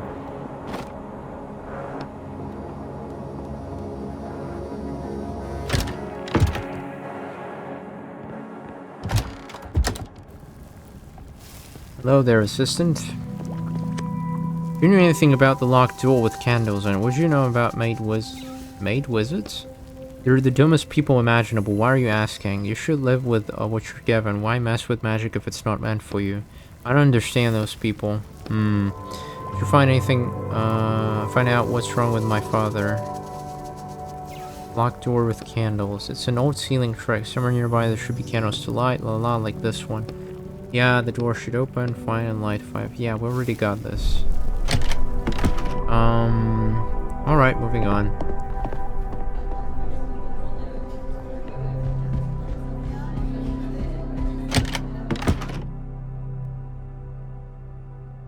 Then I guess we craft the thing and fight.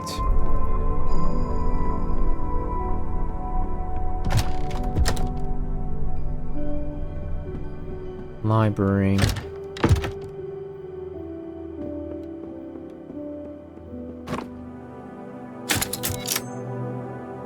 There you go, now I have a crowbar. Let's pop the barrel first.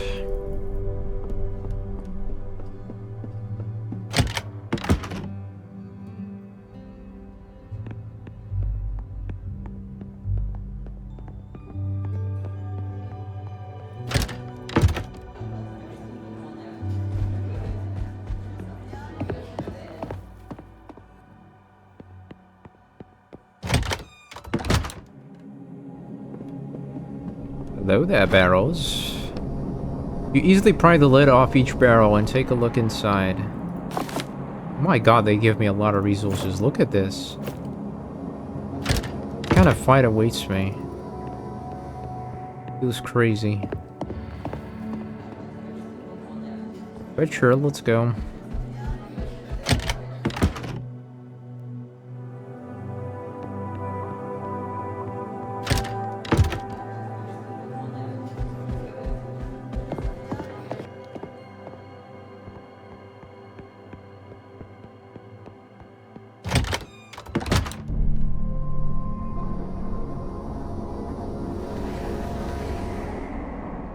Alright, we have a box here.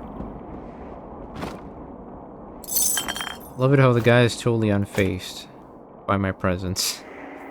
But I'm sure. The man is on his knees amidst scattered papers covered in different variations of the same symbol. That's the healing magic symbol. I knew right away that you were from the Inquisition. Do with me what you will. I no longer care. I tried everything. He sits down heavily on the floor and starts slowly balling up sheets of paper with scribbled writing all over them. I tried shifting the coordinates of the symbol by the lowest possible degree. That's 3 years in wizard jail. I tried using regeneration magic on this symbol. That was stupid, I admit. I have no idea what I hoped would happen. That's 1 year of community service. Damn it, I even tried to buy a wand with a healing spell inside it, but you can't find them anymore. That's 2 years of hard labor. The man raises his eyes to you, and you see that his face is literally covered in strange, painful-looking cracks. I never saw a disease like that in all my years of practice. Roderick, so you were a doctor? I believe so. The man notices your gender ID badge and freezes. Wait a minute. You're not from the Inquisition. Nope. Then just who in the hell are you? Your daughter is worried about you. She asked me to check on you and see how you were. And judging by all this, you're not great. Yeah, you're right. Out of all the damn symbols out there, the one that was keeping me alive was shattered. Just steal Cornelius's wand. Do you need help? There's no use. He clenches his teeth and convulsions pass through his body. What should I tell your daughter? It's best if she doesn't see me like this. Tell her I left the school and nothing else. Did you steal Cornelius's wand? The wizard looks at you in surprise. What? Cornelius's wand? Why would I steal that? I don't know, maybe it would help you. What if there's healing magic being held inside of it? Even if there was, one spell would only last me a week, then the sickness would come back. I finally found this chapter in the text. He has nothing to do with the wand. He's a mage wizard who dies at the end of the book. Good timing. What's wrong with you? This is a process that affects a rare type of wizard. They call us mage wizards, since we weren't born with particles of magic in our blood. We obtained that blood through artificial means, and now my body is rejecting that blood, and there's nothing that can suppress the reaction. Can't you just drain the magic blood back? It's been inside me for 37 years. I can't get rid of it that easily. My whole body is infused with magic, and now I'm going to pay for that. Try to cure him. Are you sure? It won't be easy even with ink. I want to try. The wizard sits down on the floor, eyes closed. You slowly approach him and sit down next to him. I'm not sure. Give him some of my blood. With these shackles on me, I can't... A drop of your blood falls onto the wizard's hand. What the? The wizard pulls his hand back sharply. Don't move, let me finish. Rewrite his illness. What the fuck? You concentrate and a stream of ink jumps from your fingers onto the teacher's hand, where it instantly is absorbed. Suddenly the shackles around your wrists give you a burning coldness. What kind of magic is this? That's still not enough, he needs more. Are you sure it'll be alright? I hope so. Ow. You squeeze your hand shut and blood starts flowing along with the ink. You can feel all memory of this illness being wiped from his world. The cold emanating from your shackles is becoming unbearable, but you're finished now. What did you do to me? It's not important. I hope you will get better now. The wizard is still staring at you, shocked, trying to understand what's going on. You notice the cracks on his face starting to dissipate slightly. How are you? Are you alright? Yeah, I think so. You did the right thing. I hope so. You rub your wrists, icy pain shoots through them, and the skin starts to dry and crack from the cold. This might not end well. But hey, at least now I know why I got all these resources. Now we should probably be able to tell his daughter that, you know, her father is sort of okay now.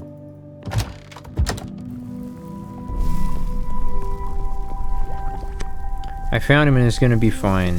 Where is he? The door with the candle emblems on it. He's in there. Alright, I'll go see him. What do you mean he'll be fine? What, is he in danger?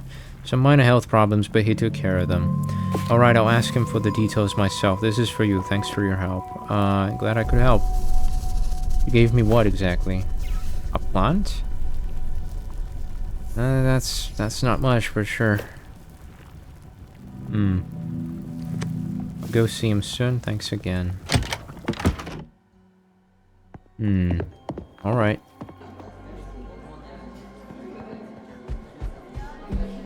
Hey, how's it going? Have you found out anything out? The teacher didn't do it. Oh, you found him. What was wrong with him? He was sick, but he didn't touch the wand. Mikhail, sighs in relief.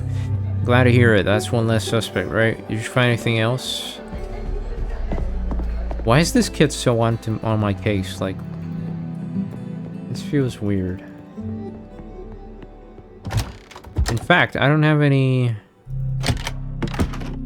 that many ideas left, actually. Ah, we can smash the thing with a crowbar, I guess. But I feel different, sure. Shall we crack the thing, then?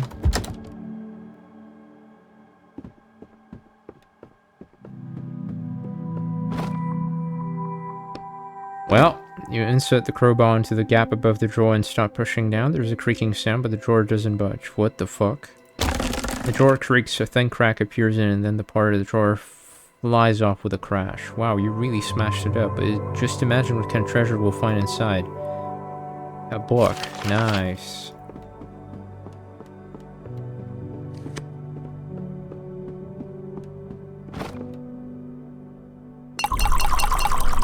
That's a lot of fucking ink. Okay, maybe I should stop saving it like this.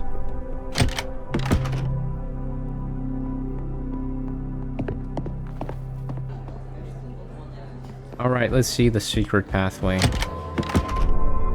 Because I'm at this point out of options. Damn, the undead are heading straight for you. Looks nobody's impressed, okay? Hit, idle, idle, hit.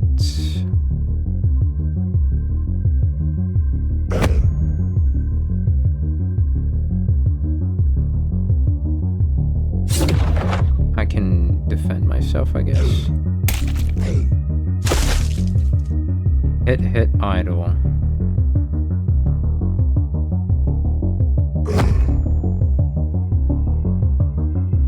We can take 1 damage, I guess. Drain the fucker. That's fine. Oh, and up he goes.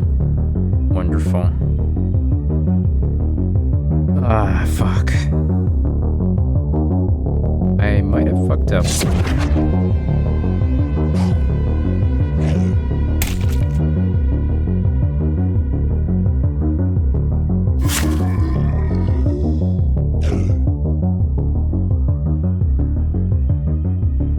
Seriously? That thing keeps getting on its...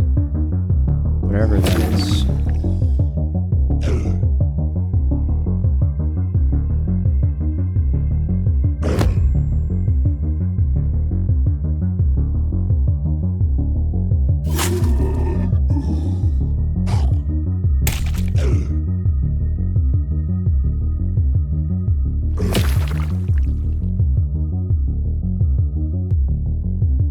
Well, we gotta take him down, right? Maybe I'll get lucky. I still don't get it, though, how this works.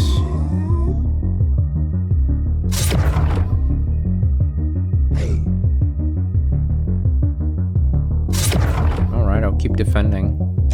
Eventually you'll go idle, right?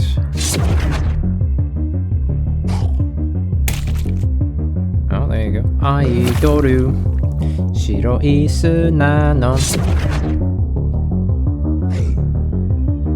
Alright, do we finish him off or do we keep defending and just milk the guy? Let's milk him.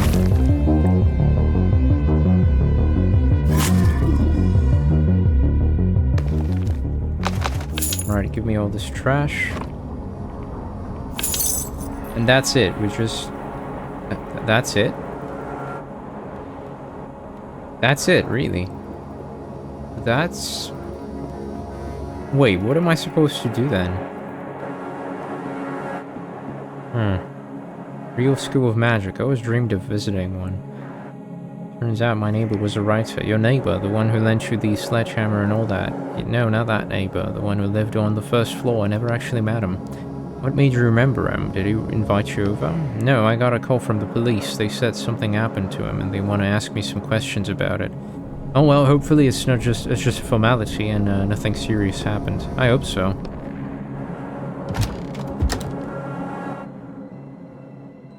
What should I do next? The client asked me to make this one a rush job. The client asked me to make this rush job. Whatever bias he found, the ones are apparently important people.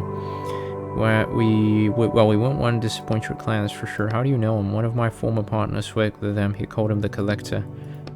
What happened to you? Did you fail a job? I don't remember. I can't imagine it was that long ago, right? To be honest, the longer we work together, the more I forget. About my book and about my former partners. Seems like you're losing your connection to your book since you've been separated from it for so long. That's bad. We really should hurry with this job. Right, but like, what do we do now though? We have triggered most things, I think. What about the crazy girl? Some nerd, the wand.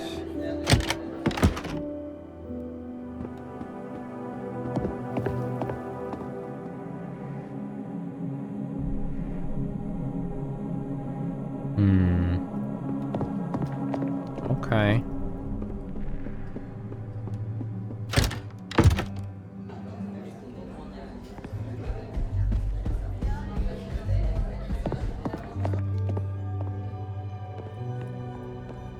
Well, that's odd.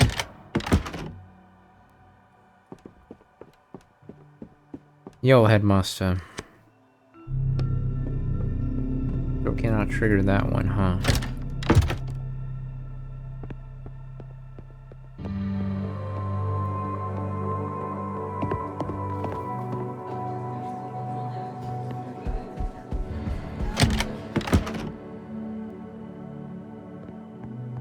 Alright, truth be told, I actually don't know.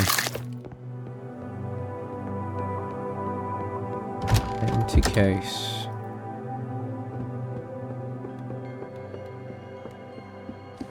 I have questions about the missing student.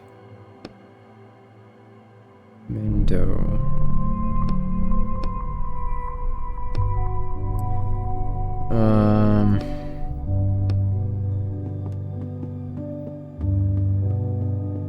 So outside door to the hall.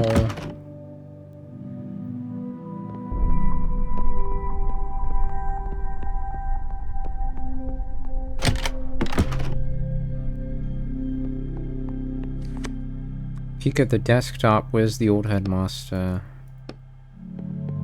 I don't see anything here. Well, I don't wanna get a hint though, but empty pedestal.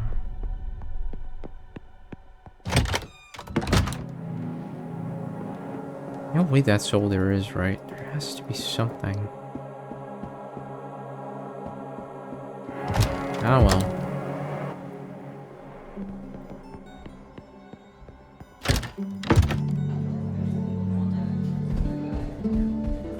What else can I do?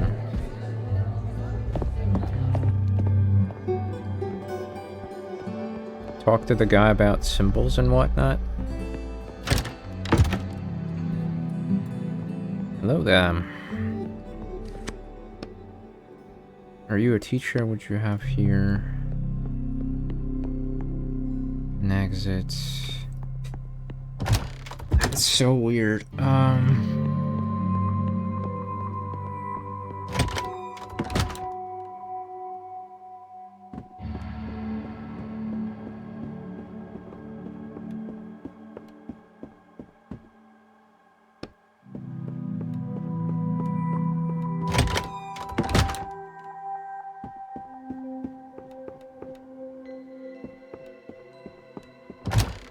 Could it be that I just missed something?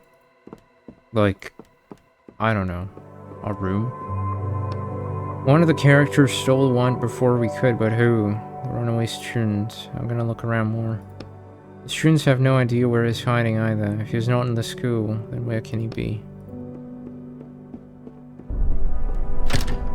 What? Do you mean is in one of the boxes? In one of the boxes those guys were supposed to transport, or what?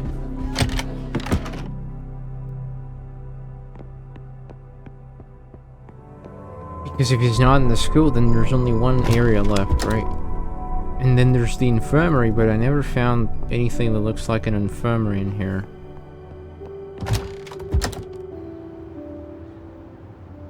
Boxes, movers. Have you seen a cat? Told you didn't see anyone. Get out of here already.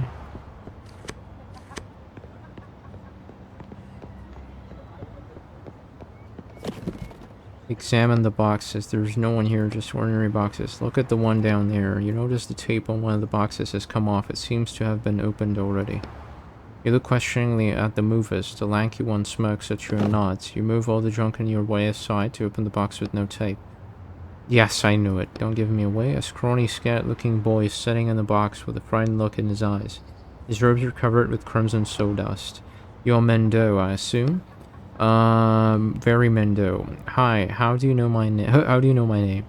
What are you doing here? Where's Cornelius's wand? What wand? What's that got to do with me? Stop playing dumb. Where did you steal the wand? Didn't take anything. The student opens his robe and starts showing you his pockets, revealing nothing but half a loaf of bread. Looks like he's telling the truth. He's just a student who wants to drop out of school. Well, I still had to check. Alright, come on out of there. Wait, why should I come out? Don't make me go back. Glance over at the movers. They aren't paying any attention to you, and it doesn't seem like they heard anything. Leave me in the box. Let them take me away from this school. Are you sure? What do you know about it anyway? You've been here for 2 years, and you want that all to be for nothing. 2 years, 3 years, what does it matter? Even 10 years here wouldn't get me anywhere. Do you at least have some kind of plan? Of course, I'm gonna go see my uncle. He'll help me find work, said I should have no problem getting on my feet. Alright, Mendo, it's your choice. Since you don't have the one, I couldn't care less about the other stuff. You close the box and walk away. That's one less mystery now. Plus, we definitely helped him, wouldn't you say? Well, according to the plot, he ended up having a pretty good life outside the school. Alright, that's nice. Box with windows inside. Which means we don't have a suspect. Terrific. Terrific.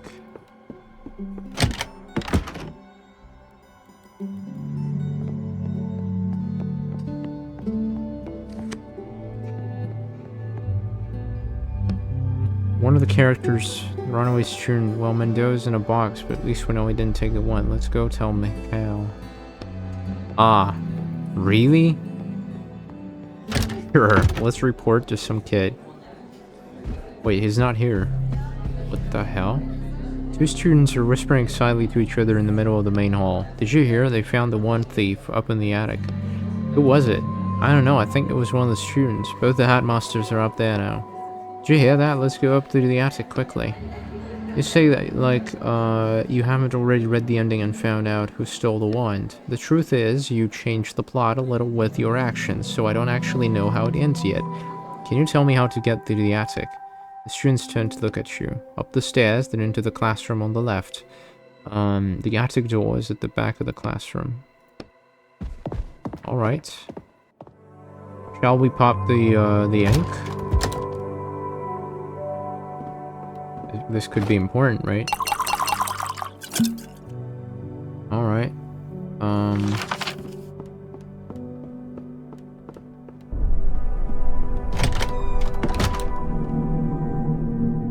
That's interesting. Hello there, guys. Nothing. Okay. What on earth were you thinking, you little idiot? Give me the wand. I'll deal with it myself, Mikhail. Let's just calm down for a second. If any of you take even a step in my direction, I'll break your stupid one in half. You both get a piece, except for you, Scarecrow. He looks at you. Hey, I thought we were pals. You don't know me. What's the janitor doing?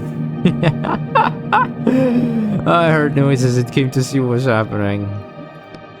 You may go, your help is not needed here. I think I'll stay. Fine then. Those boxes back there are quite dusty. Get to work. I'm not a janitor. Who are you then? A plumber? Oh yes, are you here about that clogged toilet? I am a writer. I'm here for Cornelius's wand. I am a writer. Stand up straight and fix the hair on your head. Who? I'm here for Cornelius's wand. Another one, he recoils. Why do you want it? Someone's gonna pay me well for it. Screams.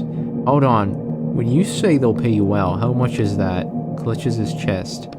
Shut up, I have the wand, and I'm the one who decides what will happen to it. Alright, alright. I was planning on deciding its fate quietly by myself, but now you are involved. Hang on, I understand it's 3, but why do you even want it? None of your business. Stay where you are. Let's just calm down and nobody move. The old man suddenly pulls a revolver out of his robe and starts waving it around in all directions. Either you give me back the wand, you little cretin, or you'll be sorry. Oh, damn. Where the hell did you get a gun? Calm down. Just calm down. I thought you were opposed to technology, old man. Give it to me! He reaches out for the wand, keeping the revolver aimed. Take the gun from the old man, leave the old man alone.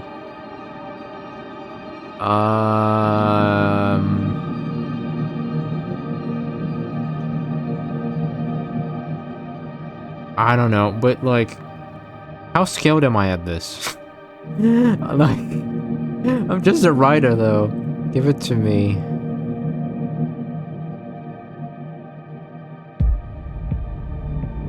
Alright, let's try it. You quickly take the revolver from his grasp. Oh, wow. Mikhail flinches, expecting you to attack him too. Stop waving that thing in my face. Hey, give that back. Mikhail bends Cornelius's wand enough for it to crack slightly. At the same time, you hear an echoing noise ringing out from somewhere up above. Everyone freezes. Do you think this is a joke? I'm so sick of your sniveling. And your panicking. You little. And your weird head. I love this. There's no more magic. We all realized that long ago, so stop clinging to the illusion that it's still around. I know why you care about this one so much, old man. But it's time to move on. Stop being indecisive, he looks at the new headmaster. Stop living in the past. And stop lying. Any last words from you three? You're gonna regret this. Who do you think you are, you brat?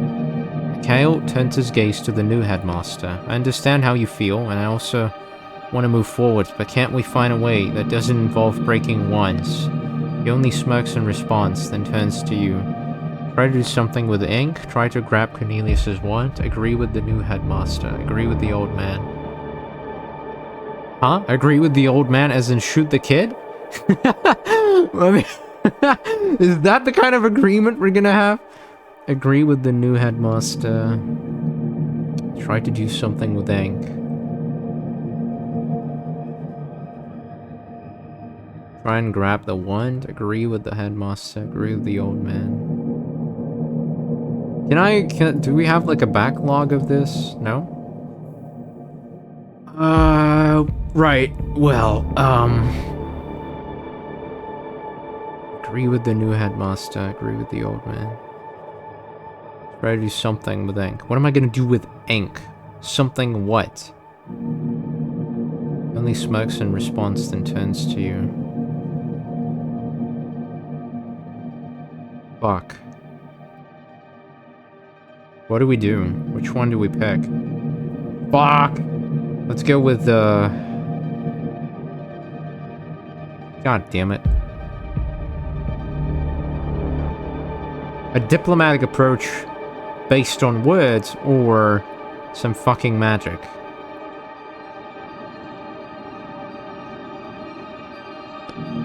You think you know everything about magic, huh? But did you know that it's not dead? You grab the old man's wand from his belt and fill it with ink, trying to summon a fireball from the other end. But instead of fire, the ink just leaks out from the tip of the wand and starts dripping on the floor. Ah! What the hell was that? I've had enough of this. Oh my god, I fucked up. Time stops, your eyes fall on Cornelius's wand. First on one, then on the other. They're both falling through the air. Why am I seeing two wands? Slowly it dawns on you. What are you talking about? The left and right halves of the wand land on the floor at Mikhail's feet. The old man stares at the floor, mouth open, unable to speak. The new headmaster sighs softly. Mikhail looks at his hands, where a few slivers of wood still remain. The wand is gone. So does this mean we failed the order? You start to hear a loud rumbling sound from somewhere up above. I don't know. The phone call from before pops into your head, the conversation about how it was absolutely essential that you complete this order successfully. The old man falls to his knees, trying to piece the wand back together. You prod him aside with your foot and pick up what remains of the wand. Give it to me! The old man seems to have gone completely insane. The rumbling sound gets louder. What's happening? We need to go. The old man starts laughing loudly. The rumbling completely drowns out his laughter. We need to go!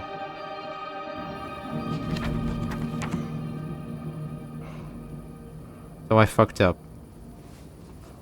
Interesting.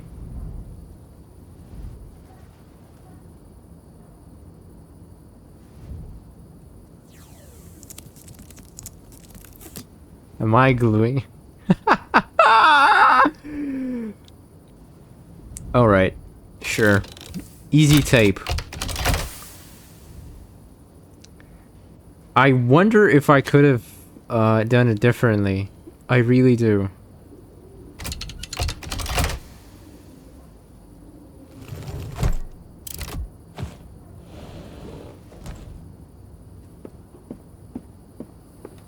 This is not gonna end well, is it?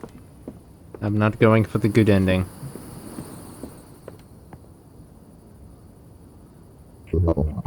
you get the item? Hmm. Well, I can explain what happened. Don't know. You'd better see for yourself.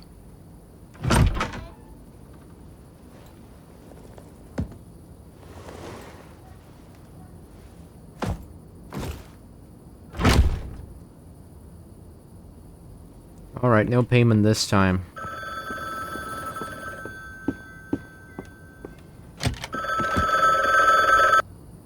Well, here we go.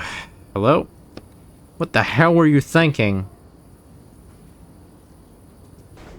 A month later.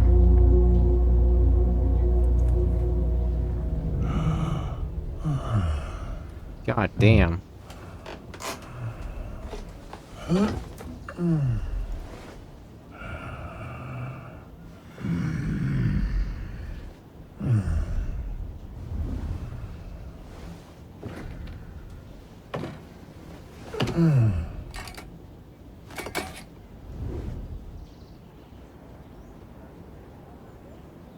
don't know.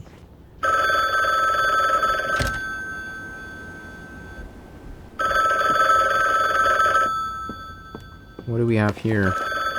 Bar tab. Oh, wow. What the fuck? Hello, leave me alone already. Hi, I heard you were having some problems with the client. Oh, it's you, Vince. Nah, nothing too bad.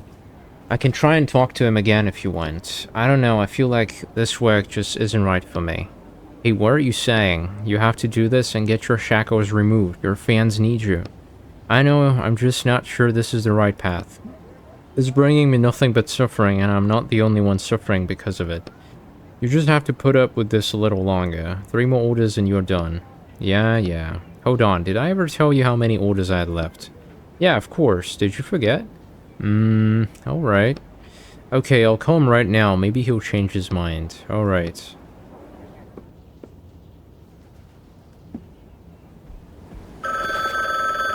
Drain more ink, increase damage.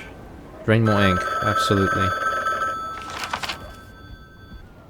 Hello. Fine. I want to give you one more chance.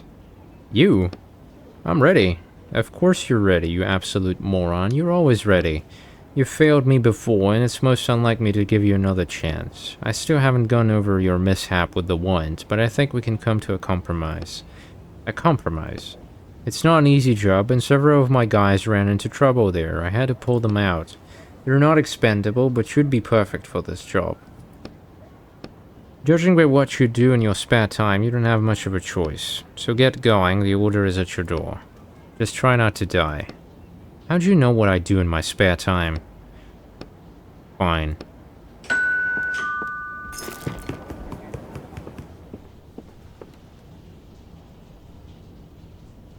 Alright, Biram. That's a lot of Biram.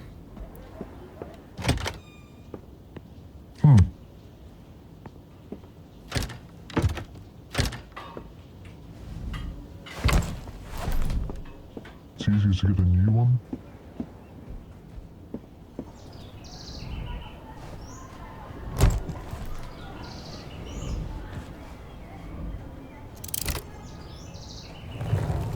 Black River. An excerpt from a review. However, drawing parallels between dogmatic faith and programmed AI commands is certainly an interesting exercise, especially for a subject that's already been done to death. The contractor agrees to infiltrate Black River Drifters by Elena von Belro. Von Belro, right? And extract an item. The, sword Excalibur. What? The client agrees to pay the negotiated sum upon fulfillment of the contract. The sword is not gonna fill it. Oh, maybe it's still. Whatever.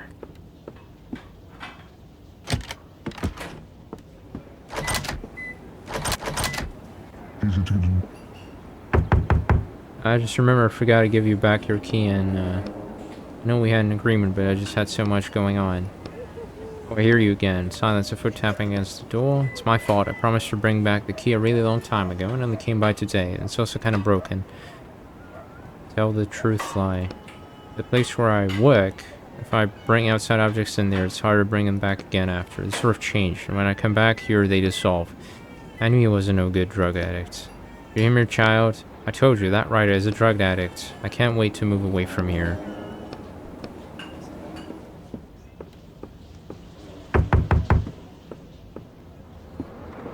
What about my neighbor? Oh. What the fuck? It's open, yeah.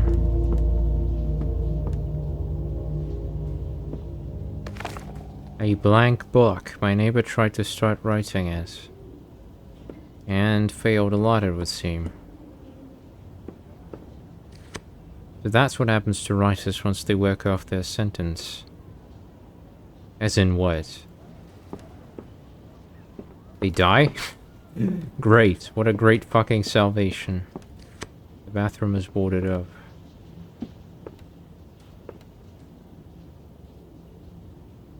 That's it. That's all there is.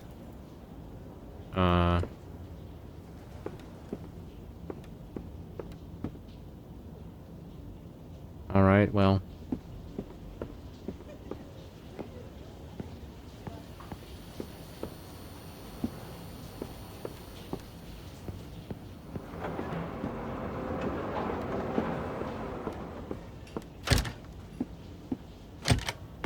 I wonder how this goes. Did I upgrade my thing? I did, right? And then... nothing over here. Some pizza. And that's it.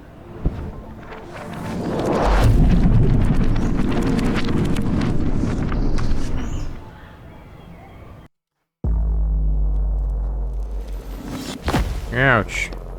Landing on a metal floor isn't all that great, am I guessing? Oh, hi, Jack. I'm Roderick. Right, it's just been so long. It's been a week, hasn't it? Like usual. Wait, what? It's been a month, right? Well, there was a little setback with the client. It's that booze I smell. No, I just haven't washed this jacket in a while. Do you have problems because of the wand? Yeah, kind of. But we're back in business now. Today we'll be looking for Excalibur, the sword. Are you sure we're in the right book? If we're looking for a medieval sword. We'll find out once we take a look around. Intruder alert. Identify yourself or you will be punished by the might of the Seekers of the Worthy. Look around, put your hands up, say your name. Look around. The voice is coming from a strange face on the wall that peeks out from the cables like a spider and web. With the blessing of the Worthy, I punish all who oppose our mission. Speak your name now. Etienne. Etienne, I shall hear the will of the Worthy and decide your fate. Have patience. What the hell is going on?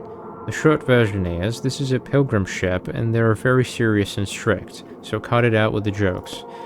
I'm not making jokes. Shh. So where's Excalibur, and what's this Worthy have to do with anything? What do you think the Worthy is worthy of? Worthy of Excalibur? The Worthy is the one who can pull the sword from the stone. They're flying around the universe on the ship looking for that person. I remember there was an old legend or a tale. I think the new author was also working with the walkers to get the sword. And now it's our turn. The Worthy has spoken to me, finally. Tell me, Etienne, are you prepared to join us pilgrims sailing this black river in search of the Worthy, and give your life in the pursuit of our goal? No. You hear a very soft rustling sound, and a panel on the wall behind you opens. I died. Now that's funny. Alright, can I take a shower?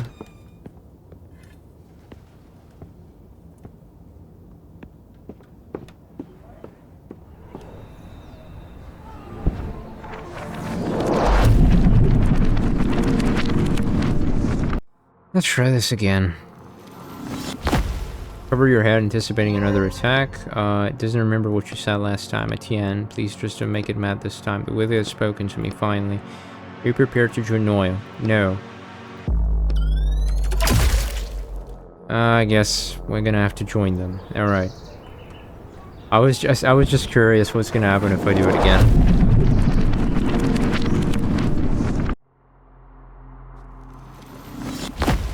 Alright.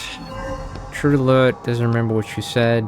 Please just don't make it mad. The worthy finally tell me. Alright, yeah. I, the Navigator, greet you, Acolyte Etienne. Welcome to our temple and home. Now get to work, as our ship requires constant inspection.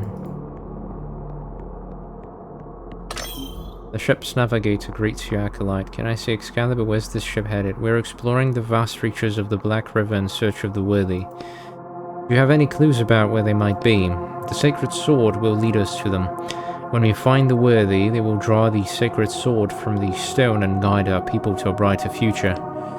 So the worthy could be anyone, even me. Let me try and pull the sword out. I know I'm the worthy you're looking for. First, you must prove you're worthy of attempting to prove that you're worthy. Study truths, inspect the machinery, and help your brothers. That will guide you to gradual understanding of the truth that will unlock the path to the sword. No shortcuts for you. Ask something else. We cannot even discuss the sacred sword on the lower level of the ship. It is the most unholy part of our vessel. So how do I get up higher? It's simple, you will ascend once you prove you're worthy of it. Yay, religion, right? Device, cooling system. Looks like a cooling system. Wait, let me alt tab for a sec there.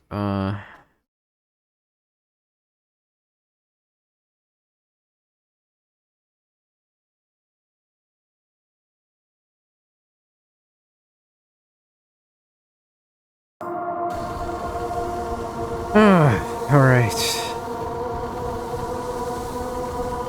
Hang on, what's that sound? What sound? Fucking hell! Watch out, damn! Acolyte Sam's to begin repairs immediately in the name of the worthy. Oh, elder brother, I cannot. What is your reason, Acolyte Sam's? I need help. You still have your limbs, that means you're able to do the repairs. I cannot stand. There's something pinning you down, Acolyte Sam's. I must have internal injuries, my ribs. I understand, you have lost faith in the worthy. May you not fear the disillusioned on your path. Remove them from your brotherhood. What the fuck?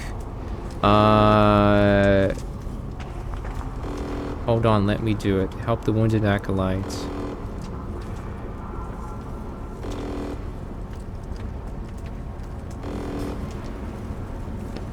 Two steps bring you close to the wounded man. The acolyte's eyes are full of animalistic fear as he stares at a spot near the ceiling. Get his suit off. We need to assess his injuries quickly. Yes, right away. And we're both dead then. When you manage to blink it away, you see Acolyte Sam's unmoving body has a clean hole burned through the back of his head. Alright, so the same shit happened. Acolyte Etienne, begin repairs immediately in the name of the worthy. What was that? An acolyte who loses faith in the worthy and our mission can no longer be part of the crew.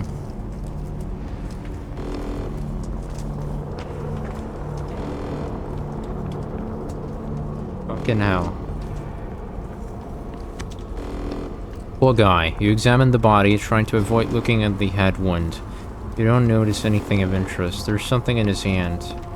You unclench the dead man's hand and see an electronic access card. Unfortunately, the explosion damaged it too. You take the still warm, partially molded access card. Backup engine. Why is all the equipment decorated with these patterns? Yeah. Look at the glow inside the engine through a dense wave of heat. It's molten metal. You should hurry before the coal melts. So what's the problem?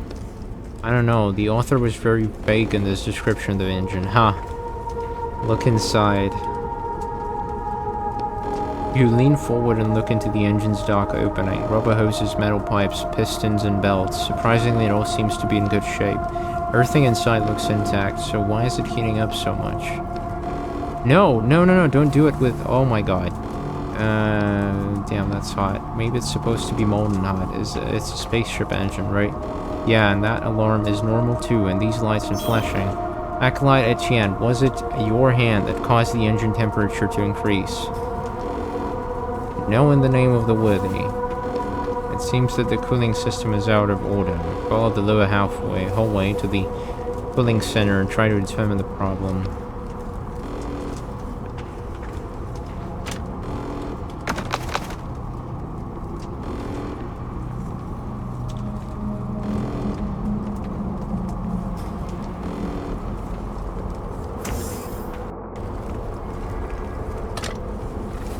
Hot steam is escaping from the broken pipe. The pipe is broken and the water is turned on. What do we do? Disconnect the broken pipe.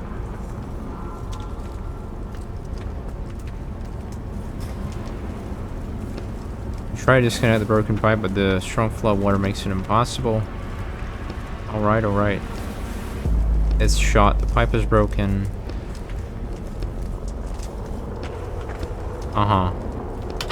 Disconnect the broken pipe. It cools down fairly quickly and you put it in your coat pocket. You have to replace it with a new one. A new one? Off to a great start, I guess. Open the water valve.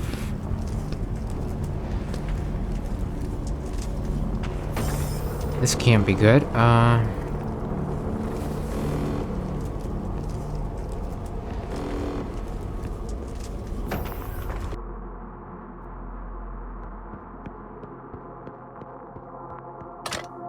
Some kind of device. Push the red button. A message appears on the screen. Brother, please place the broken object in the slot and it will be restored to its former appearance. Put the broken pipe inside. Compartment opens and you see the completely restored pipe within. Wow, it even recreated the rust on it. I guess that's how it looked before the explosion. Not bad. You see a screen with incomprehensible symbols on it. Underneath is a compartment from broken objects. Put the burnt access card inside. Compartment opens up. Access card for slot A. You see a screen with incomprehensible symbols. Push the synthesis button. An object creation menu appears. Synthesize objects. Space multi-tool. Wow. We need silver bars for that. Alright.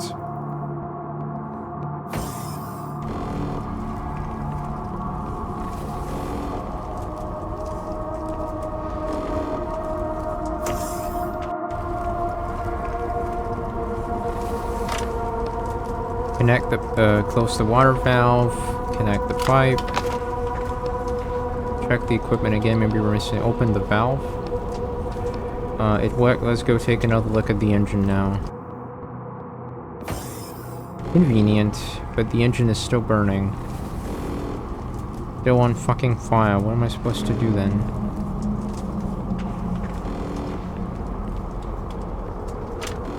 The cooling system is steadily pumping the ice mixture through the pipes. The engine isn't radiating heat like before. You can even touch the outer panels with your bare hand. We fixed the cooling system, but it looks like that wasn't enough.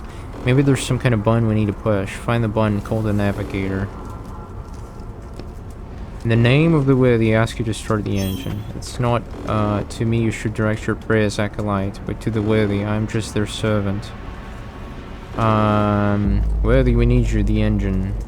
I pray start the engine. You clearly have not managed to learn the holy litanies yet, so I will help you, newcomer.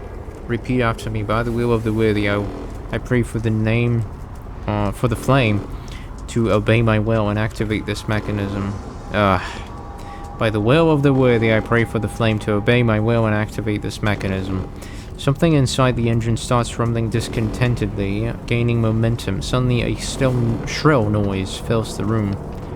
Acolyte Etienne, you do not have enough faith. Oh, come on. My faith is stronger than ever. I believe in the worthy with my whole heart, my whole soul, with every cell in my body. I believe. Suddenly, a compartment opens on the side of the engine with a soft hiss and a cloud of white steam. An empty compartment designed to hold a cylindrical flask appears. I speak of something else. Place a full vessel of faith in the compartment so that our temple may continue its journey. Is that some kind of fuel? Faith? Yeah, it's something like fuel around here. Let's go look around. Maybe we can find somewhere to siphon some of this faith.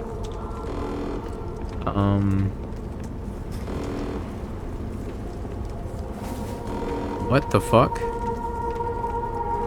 Siphon some of the faith. Alright, sure if you say so. Push the synthesis. Synthesize objects. Bottle of ink.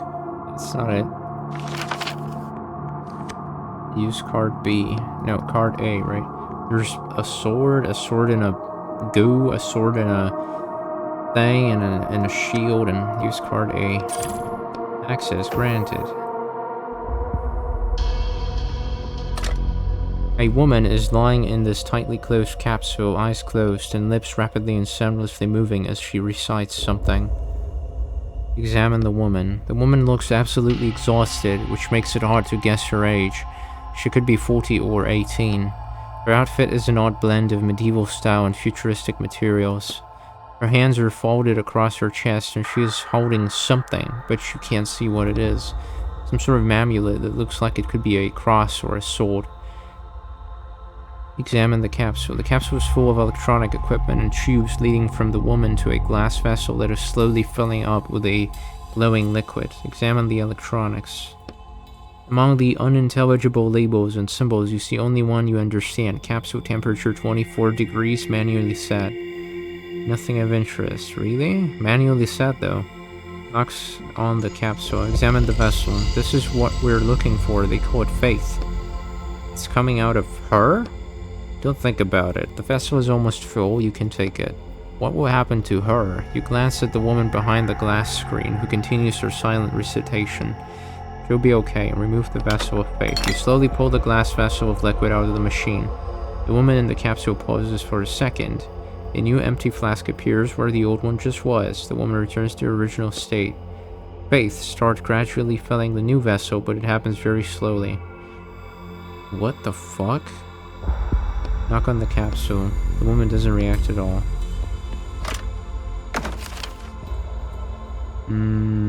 Okay.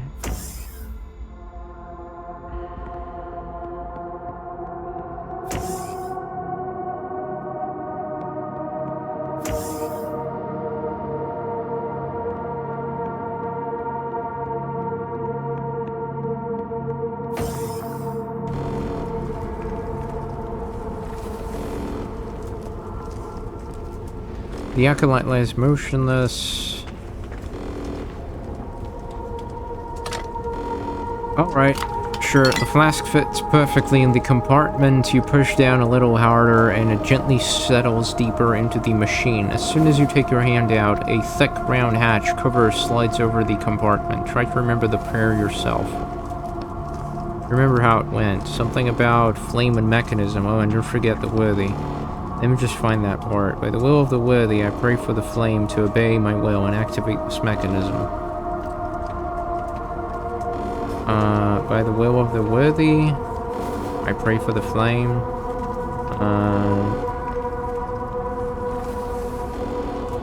What the fuck? To heed my will or to obey my will? To heed my will, I hope. But fuck, to obey my will. And activate this atavism. And fix this mechanism. Activate this mechanism.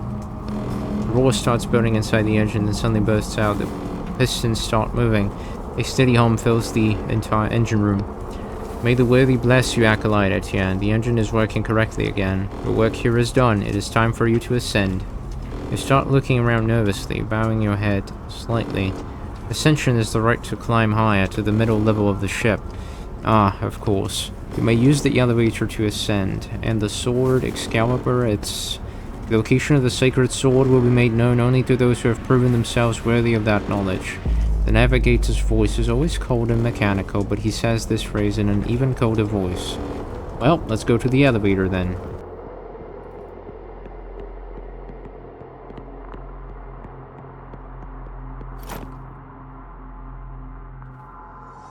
Access card A.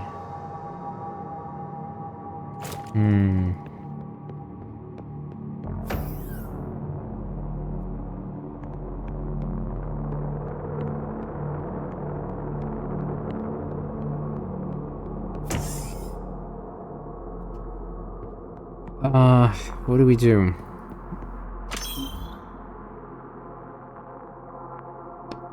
How do you that's the elevator. You wish to ascend, yeah.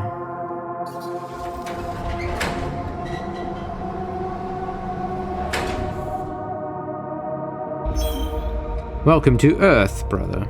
Earth, you look around. We call the lower decks, hell, the middle deck, Earth, and the upper decks, Heaven. Correct, brother. I see you have already studied our scriptures. If the well of knowledge guides you, visit the library on this floor. Okay, and there's Excalibur there on the top floor. Every acolyte who ascends from hell must first serve 5 human years on Earth before they will be permitted to touch the sword. What? Only after 5 years have passed can an acolyte grasp the highest sacred truth, and then the worthy will permit them to ascend to heaven and touch the sword.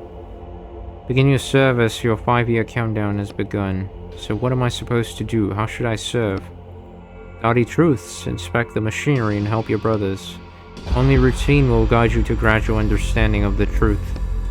You should look around and figure out a better plan than mopping floors for 5 years. I agree.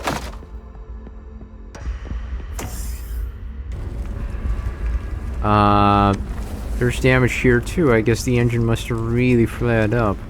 You should hurry if the fire spreads to the library. Alright, use the extinguisher, I guess.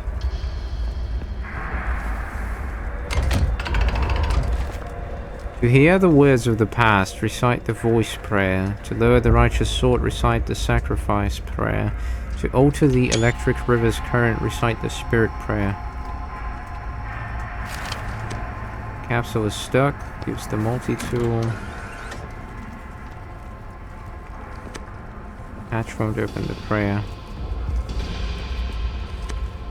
If my hand, O worthy, prevents me from serving you, I will cut it off like a withered root. Let's write that down. The sacrifice prayer. Are you sure you won't get them mixed up with such strange names?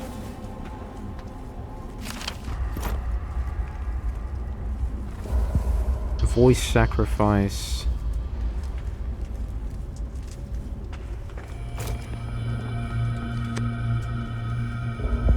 Alright, we need the multi-tool, it would seem.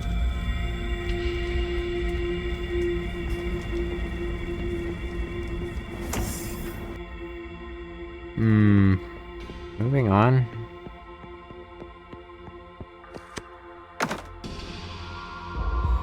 Is this a fully...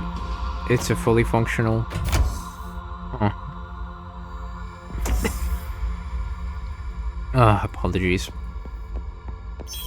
Alright, I want to go down.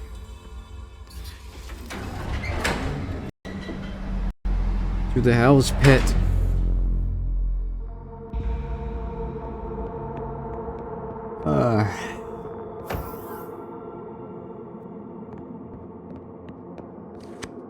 Use card B. Wait, what? Access denied. Unknown error. Push the synthesis button. Synthesize objects.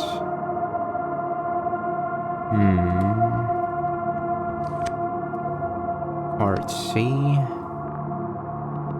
That's odd. That doesn't work for me for some reason. Okay, sure. I mean, whatever. Ugh. Let me adjust my posture. Oh, damn it. Do you wish to ascend? Yeah.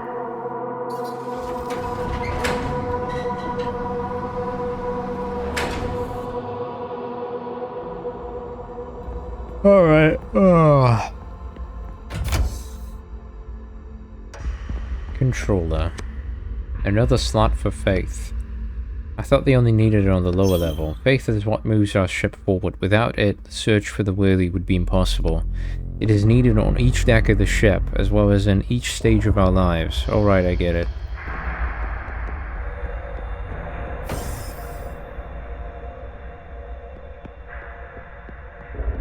Another access card. That's interesting. I have to go right now. Let's grab another extinguisher.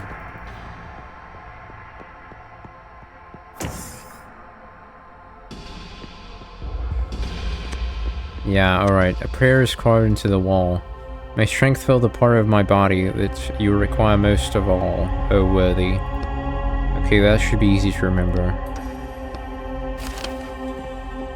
And let me guess, the third one is right over here. Oh god. Oh god. Device connected to the prayer chamber is on fire. You won't be able to get the vessel of faith. Just don't stick your hands in there. Use the extinguisher. We need to find a... Sure. The man inside shows no signs of life, just like the equipment surrounding the capsule. The flask of faith was filled up before the fire, and it's almost unscathed. Take it from the compartment. It really is a miracle that it's intact.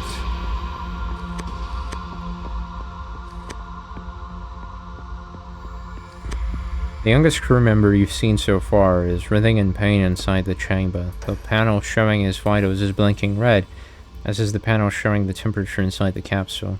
Looks like the chamber overheated. We should cool it down so that guy doesn't down. It doesn't die. Take the flask of faith, examine the sensors. On the side panel, you notice that the thermometer is set automatically. It says controlled by the navigator. I guess the navigator has problems understanding what room temperature is. Take the flask of faith. Call the navigator. Hey, could you lower this guy's temperature a little? He's about to burn alive. My data shows that the capsule is currently at optimal temperature. I see. Take the flask.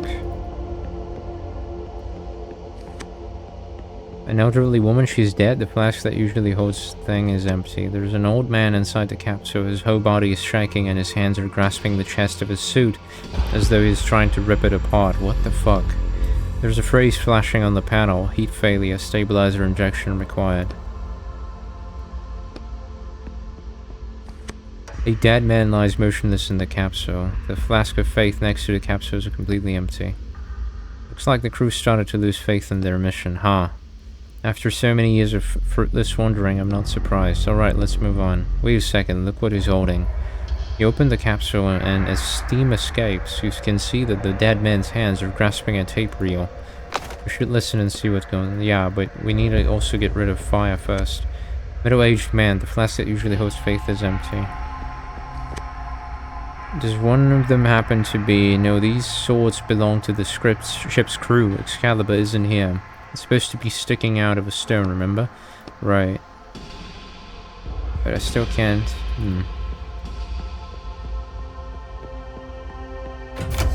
Interesting. We have at the very least 2 extra areas we can explore right now. So let's do just that. That doesn't work.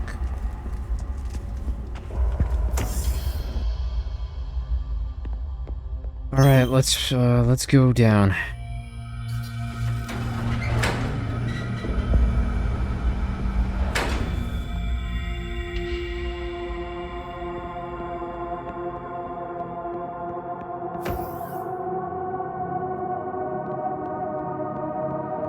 Well, use card C. Access granted. That's all there is, huh?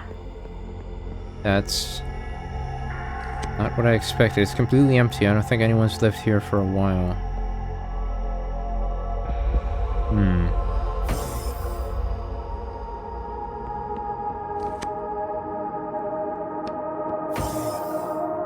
No, not that way. Why would you even go that way? The synthesis bottle.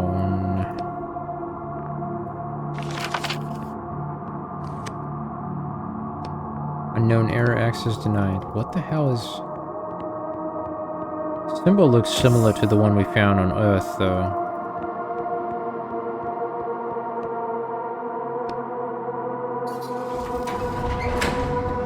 Well then, I suppose we don't have much of a choice now.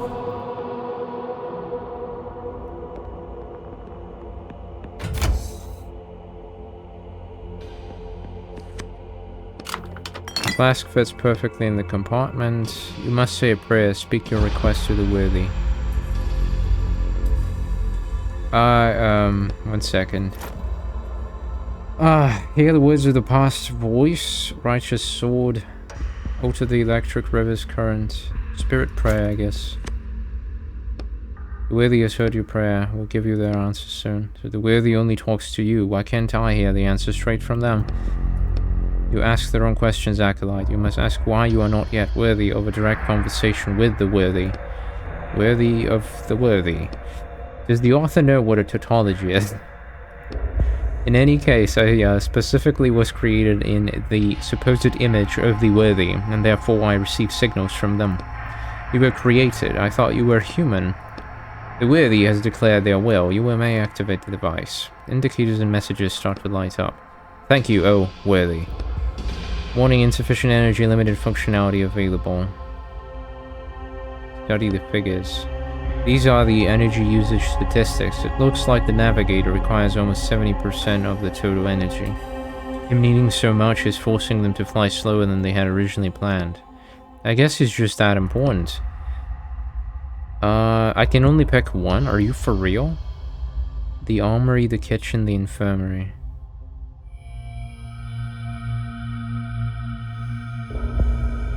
Fuck. The infirmary? Not receiving the required, no access. We need to reduce the ship's energy consumption. Let's go figure out how we can do that. The kitchen? Huh.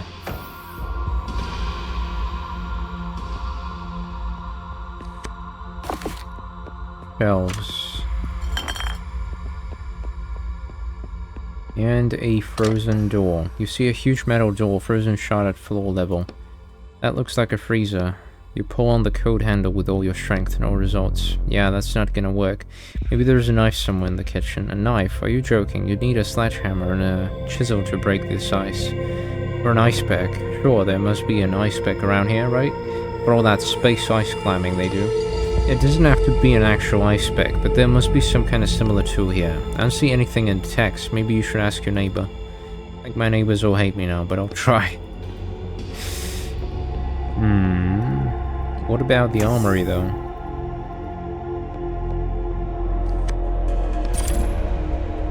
Alright, so you can also access the armory. And we find the final prayer here, and there's a cannon. On the side of the massive cannon, you see a control panel. Examine it. The panel is inside a decorative metal frame with a floral motif. How does it turn on? Maybe it runs on faith too? You look under the panel and see a familiar empty compartment. But why would I even fucking need it? I don't know. Oh. Ventilation shaft. Another prayer, and the voices of their disciples will resound along the Black River from shore to shore, from source to mouth. Let's write that down. Voice prayer. Way forward is blocked by buzzing beams of energy.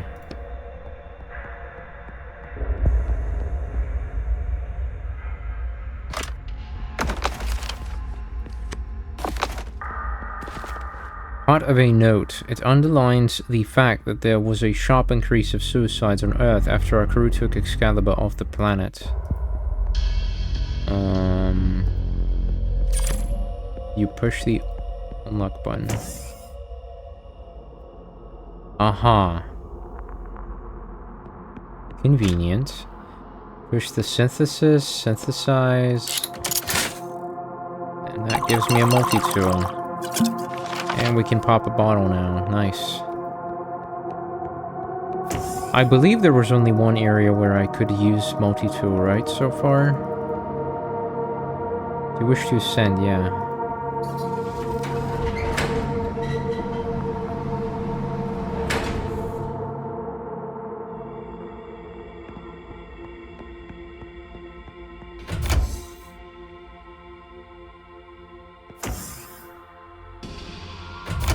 Wait, I can recite different prayers, but why would I do that, though? Unlock the last room, study the figures. Infirmary compartment is not receiving no access. We need to reduce the ship. Guess it's time to talk to my neighbor.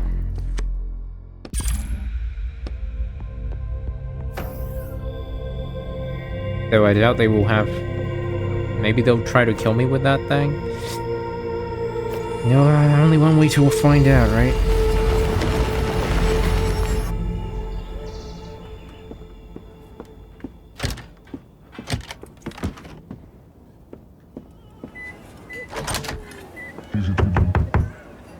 More renovations. Slow tramping footsteps. Who's there? It's Etienne. Who? Etienne, your neighbor, I see. I'm looking for a pickaxe. Do you happen to have one? A pickaxe? What the hell is going on in your apartment? I got this new mining job.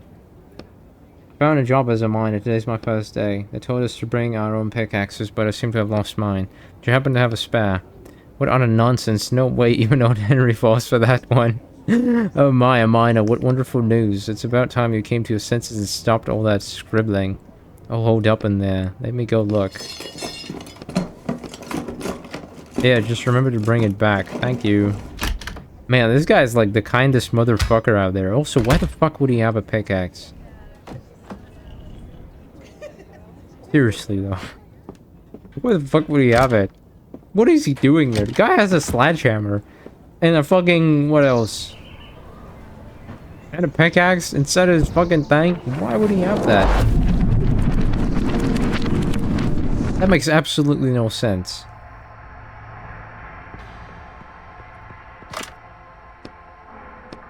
Okay, here goes. Ice block. The ice broken into tiny... What?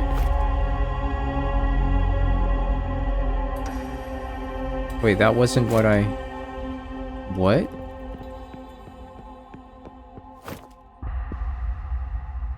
That's not what I expected. Huh.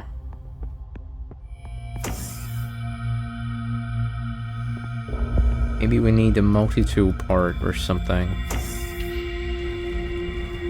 Because that wasn't my plan. You find something on the multi-tool that kind of looks like a screwdriver and use it as a lever to move the piece of metal. And that's it. That's all you give me, huh? That's convenient. I cannot move through there, right? Like, even if I press... I'm just gonna stand there, right? Yeah.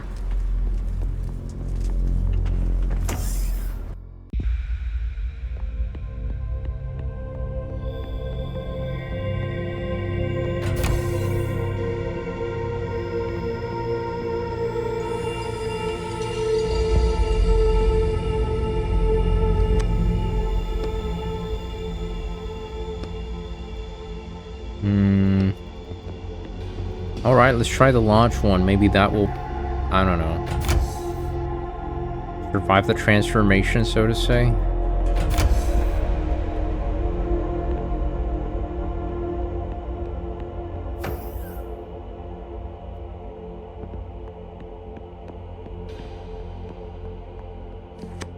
Ice, that might come in handy. What for? To cool something down later, you'll find out.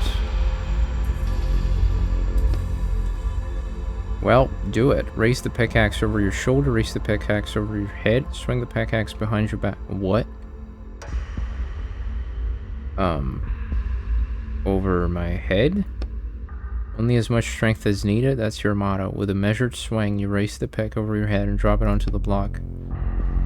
And a large chunk of ice falls to the floor. Not bad. You pick up the... What? Huh? Well, okay, sure. I guess I chose wisely.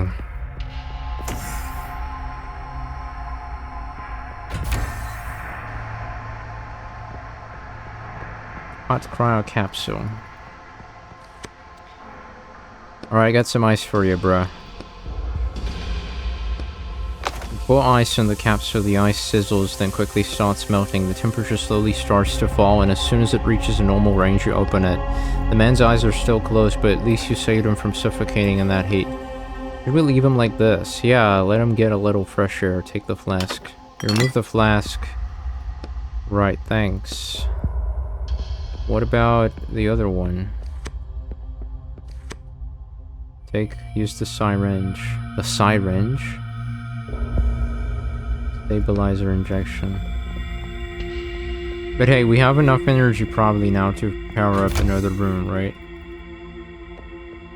So far pretty linear, nothing that makes zero sense, you know what I mean? That's something I really like. Study the figures, unlock the restroom, unlock the infirmary. I'm confused a little right now. Anyway, infirmary? Not receiving. We need to reduce the ships. How am I supposed to control that? I really want to see Excalibur. Where's the ship headed?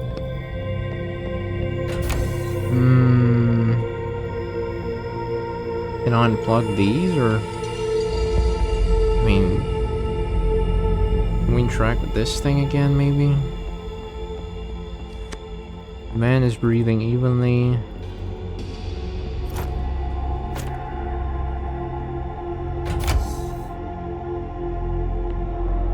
That's odd. I'm actually not sure where to go now.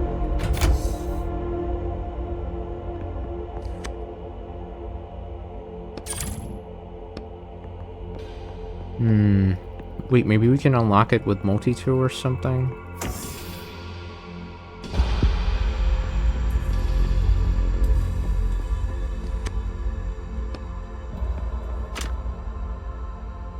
Why would I fire it? Touch it. Your finger slowly reaches towards the velvety-looking black surface of the control panel screen. Are you sure that's a good idea? Slides across the screen. For the first second, seems like nothing has happened, but the next second, a substantial static shock runs through your finger. As soon as you pull your finger away, a message appears. Insufficient faith, of course. Why the fuck would I need to fire a cannon? To drain the energy? But, like, if I do that... I don't get it. Makes so little sense to me, though. Touch the beams. I don't think I should be touching those. And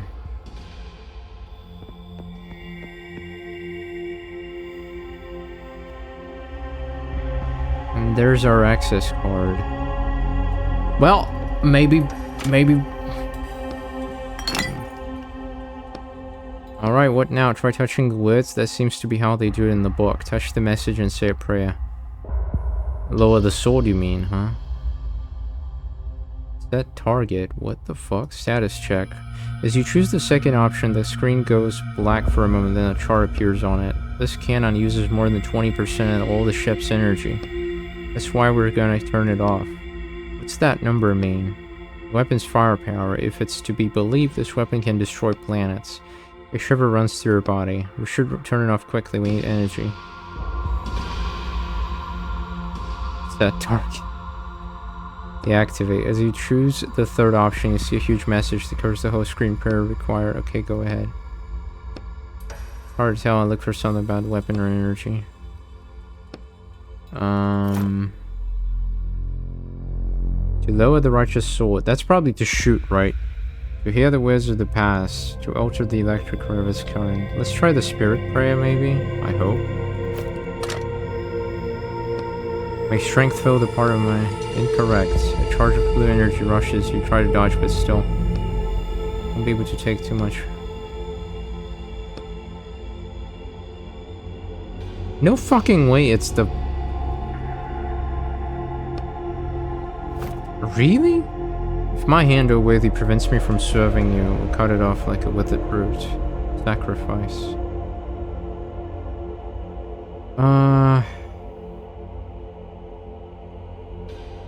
To lower the righteous sword. Okay, let's try sacrifice. With my hand, you hear a hiss and the control panel goes dark. The cannon has been deactivated. Alright. Can I get my flasks? No? But we do get the card. Better than nothing, I guess.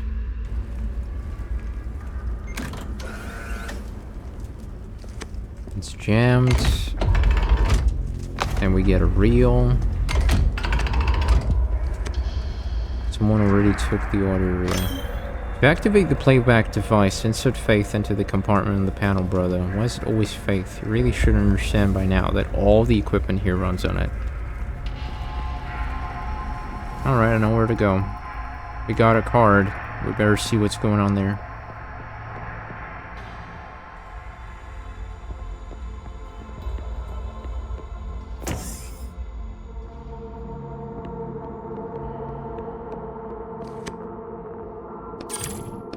Access granted.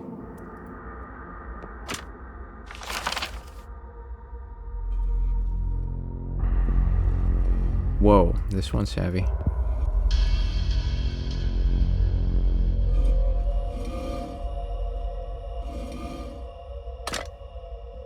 An elegant chest stands in the middle of the room. It looks as though the whole cell has been built around it. A red light starts glowing on the device. Another one exactly identical lights up on the chest. You bring the multi-tool close to the chest and opens its own. How convenient. What's inside? Medkit. Ah. I probably understand. Probably. Oh no, it's to heal me. Huh. That's not what I expected.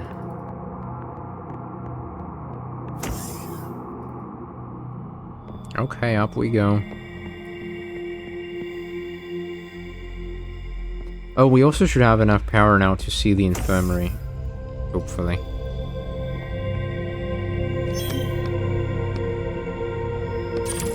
There you go. What the fuck is that? Container. Use the multi-tool. Near the wall is a locked container labeled medicine. Try and open it. Use the multi-tool. You find a long probe in the multi-tool that you might be able to use as a lockpick. As soon as you insert it into the lock, something clicks and the lock opens on its own. It picked the locks itself. Medkit. You're standing in front of a huge shelving unit. The control panel next to it is illuminated. The first thing you notice is 3 blue numbers in the middle of the screen. Touch the first, the second, the third. Beep. The inside is made up of neat square compartments with different types of bottles in each one. You pick up the closest one and read the old-fashioned paper tag. Dandelion leaf. Folk medicine in the space age. It's empty. You put the flask back on the shelf. How about we check the other compartments? That's where I get the syringe, huh? In the middle of the shelf, you see a gilded box with an ornate inscription, Relics of the Great Martyr Rimar. A melted audio reel is lying next to it. Melted? Take the reel. You take the melted reel. In its current state, you won't be able to listen to it. There's something written here, but it's hard to read. Sacred Truth? Maybe? Sacred Truth. Isn't that what the navigator was talking about to get to the top floor? We need to restore this and listen to it. Open the box? No, wait. I don't think it's a good idea to touch sacred relics on a ship where there's crazy head that shoots lasers. Alright, third number.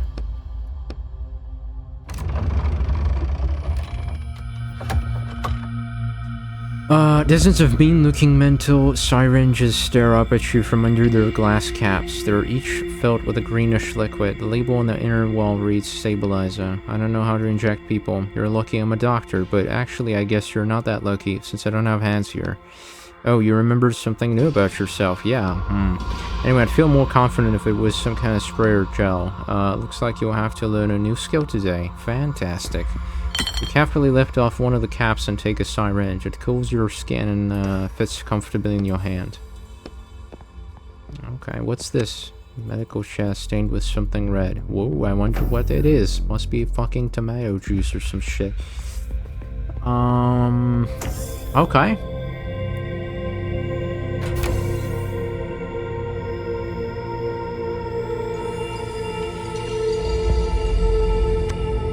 Use the syringe. Inject him quickly. I've never done this before. I don't think the needle can pierce the capsule's glass. There's a catheter there to the left under the panel. Just stick the needle in there and push out the medicine. A shiver of relief runs through your body as the medicine disappears into the capsule. The old man's condition starts improving before your eyes. Wait. You cross your arms over your chest and wait. The old man's convulsions gradually stop, his breathing evens out, and his fingers stop tearing at his clothes. Hey, we saved his life. Yeah, now can I take the flask and move on? Alright, alright. Alright, looking good. Now what?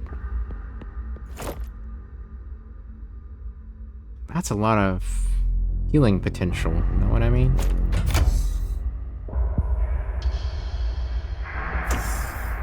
Right, let's restore the thing now.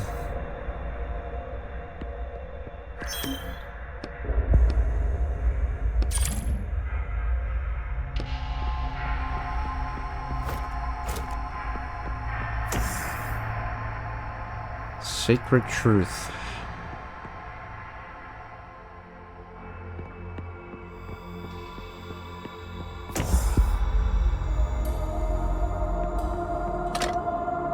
Alright, damage reel goes in. Alright, now we can listen to it. Yeah, exactly. Synthesize shit. Give me some ink bottle. Nice. And we are out of here.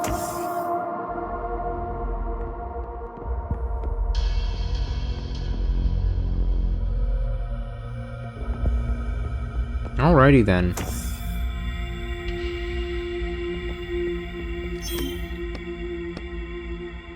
Ah, wait, you go through the armory, right? Or am I mixing things up?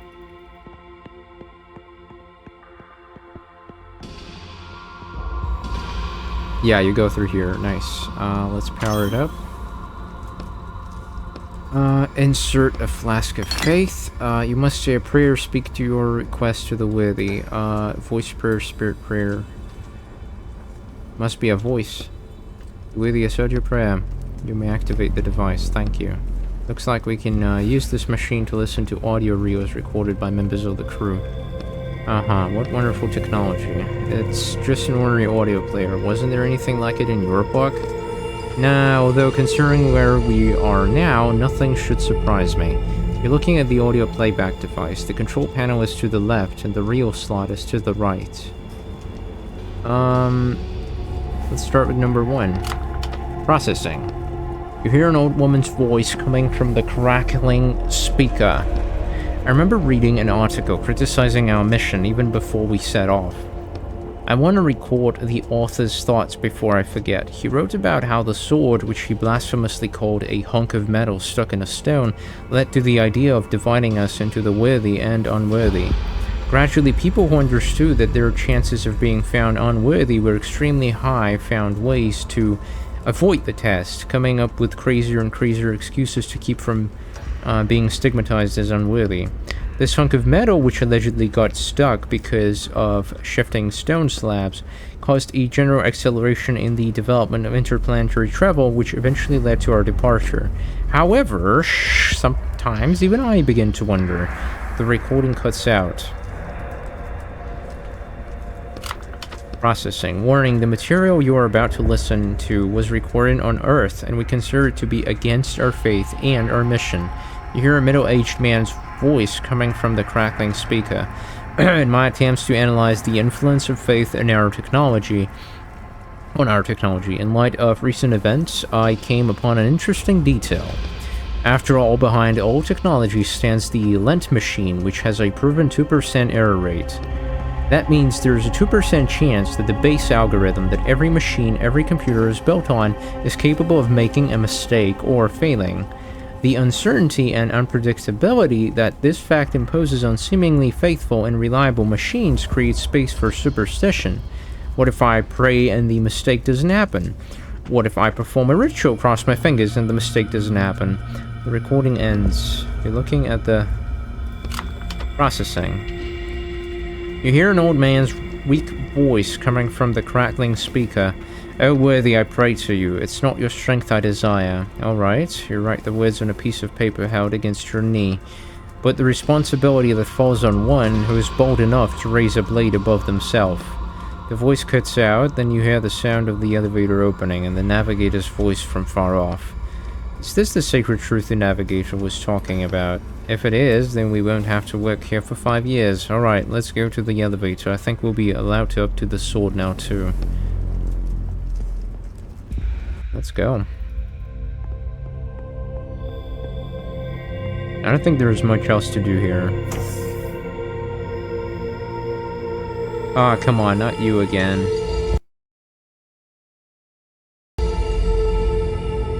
Enjoy your ban.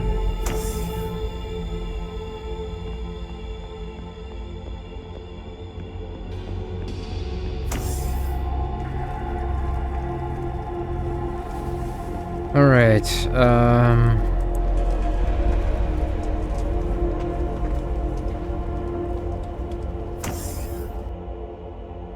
right, the elevator.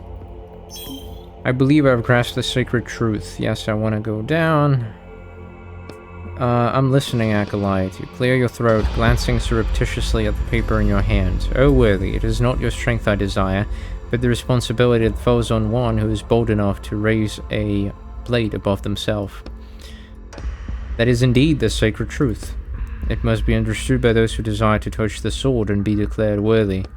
I'm amazed that you were able to grasp it in such a short time. Well, I'm prepared to uplift you. Are you sure you're ready? Nothing left undone here. Yeah, I think so. Let's go. It shall be done.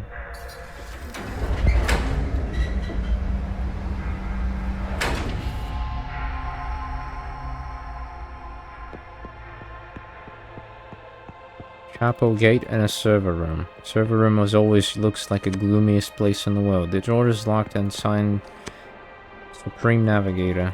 The guy who gets 70% of the fucking energy. Acolyte Etienne.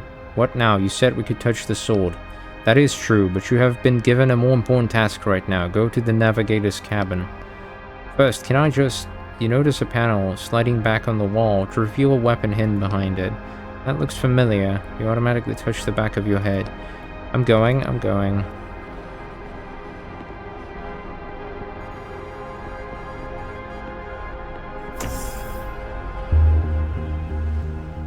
Server room, hello. Am I gonna get locked or something? Navigator? That thing is huge. Why did you summon me? Well, besides to kill me, obviously. I need you to change the ship's course. Change it? Can't you do that yourself? I do not have the authority. Only the crew members can confirm the decision to go back. Go back? But what about the search for the worthy? Most of the crew has lost faith in our goal. Is that why you killed them? I simply made several harsh decisions based on purely economical reasons to reserve food and oxygen for the more useful crew members. Listen, the only thing I'm interested in is the sword. I permit you to touch it if you confirm our course change. I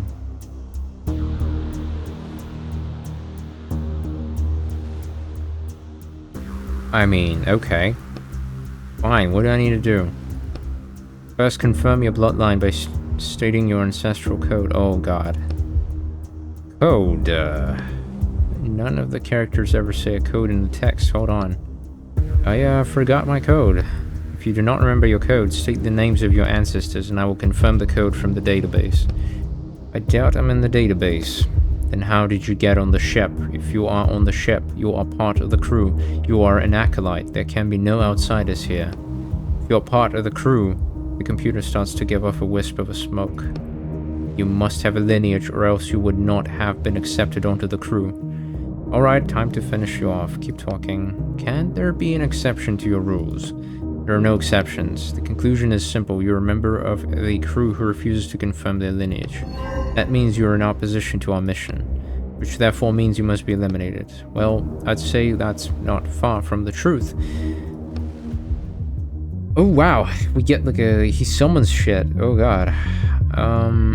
Guess that's why they gave me all of this. Alright, open up with slash. That is a lot of shit. Fuck me. Stun. Absolutely. Yeah, and... electrify.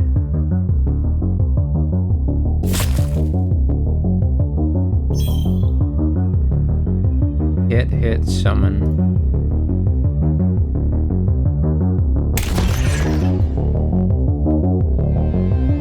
Right, and then do we drain or... Sure, let's drain. Stun. Idle, idle, electrify.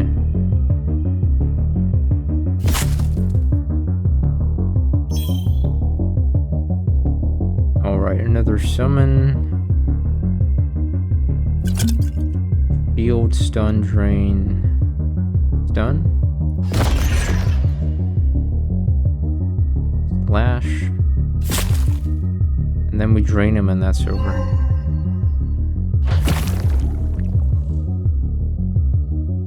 Wait, what? They're gonna shoot me? Wait, what? I thought... But I killed the...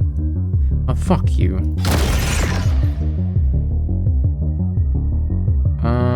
Hit. Ah, that's gonna kill me if I don't defend. Or I just pop one of these, which I will, inevitably, I guess.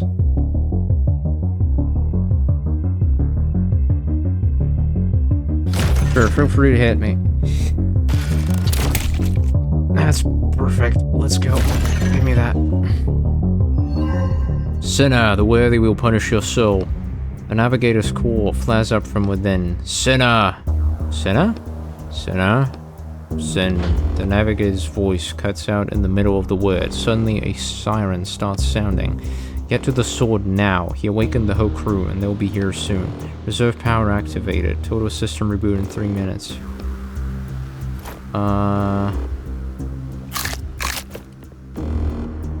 Right, getting the fuck out of here. Warning, Sinner, on the upper deck. Is already back up? No time to waste thinking about it. Head for the sword. Am I not gonna get shot by this thing?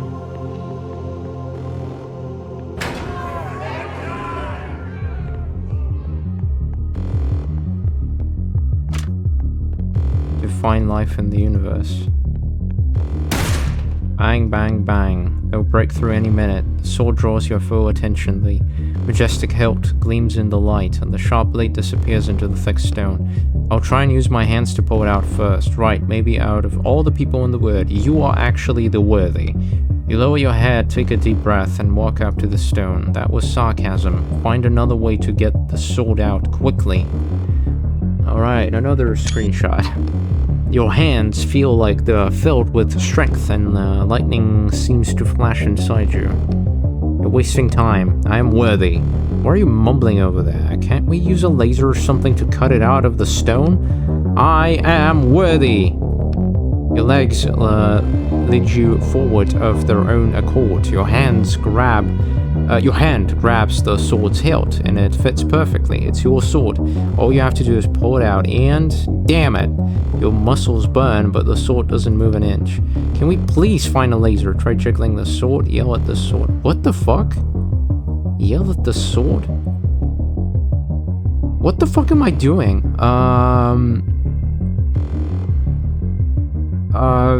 Yell at the sword? Something rises up in your soul. Despair. Yes, it seems to be despair. Come on, you hell fiend. Get out of there. Come on. Anger and yelling are a perfect combination, but Excalibur doesn't care. Remains cold, mocking, and motionless. Getting desperate, they'll blow the whole fucking ship. High-pitched squeal from behind the door drowns out the siren's wail. They remembered that they have an automatic chainsaw, diamond-coated, from page 142. Now we really don't have time. Damn it all. Glaring at the stone, you fumble around your pockets. Here's the rack, here's the metal parts. The pickaxe? The pickaxe glints in your hand. You wind up and strike the edge of the stone. A big, ragged chunk falls to the floor with a crash. That's kind of unfair, but pretty efficient. I need to get that sword at any cost. Shouting behind the door gets louder. Pickaxe striking sounds. The sword lurches forward. You throw your pickaxe aside and manage to catch it at the last second. There are still bits of stone on the blade, but all in all, Excalibur is free. You're fast. Seems like the stone got pretty worn out over the course of the journey. You try to raise Excalibur triumphantly, but it's too heavy. Besides, the sword's sharp teeth are tearing apart the thick steel door right before your very eyes. Time to get out of here. Time you grasp the sword with all your strength to get out of here. Alright, a successful mission, actually. Isn't that lovely? Though I would expect it to be bigger than a suitcase.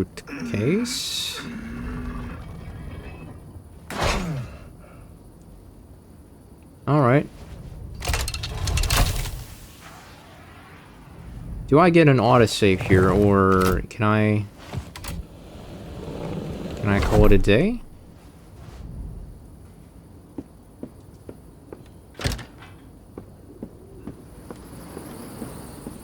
Don't mind the weird, what do you call that?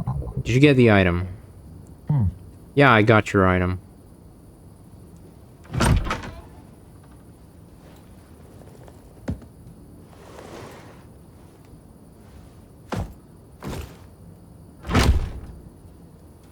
I need to get some sleep now, I'm exhausted.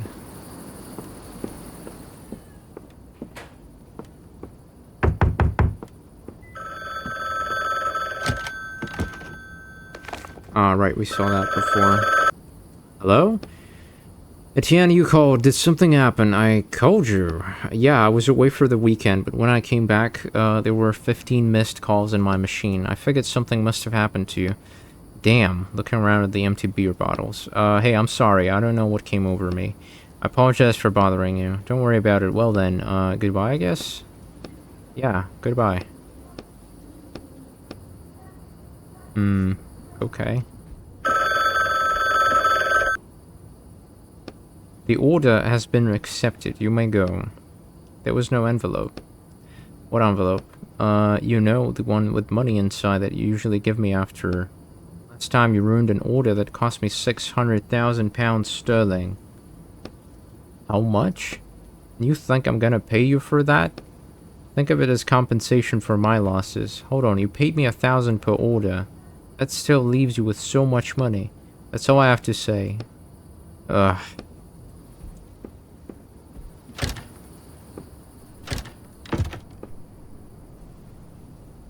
Well, life sucks, what can I say?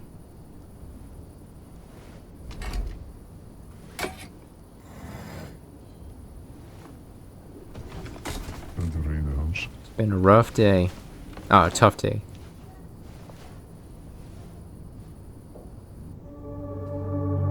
A week later.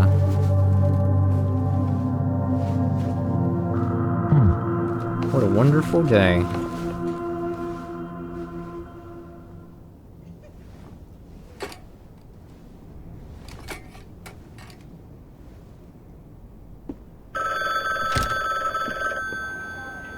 Yeah, but that's gonna be it. Enjoy the ringing in the background as I end the stream and wish you a wonderful evening. Until the next time.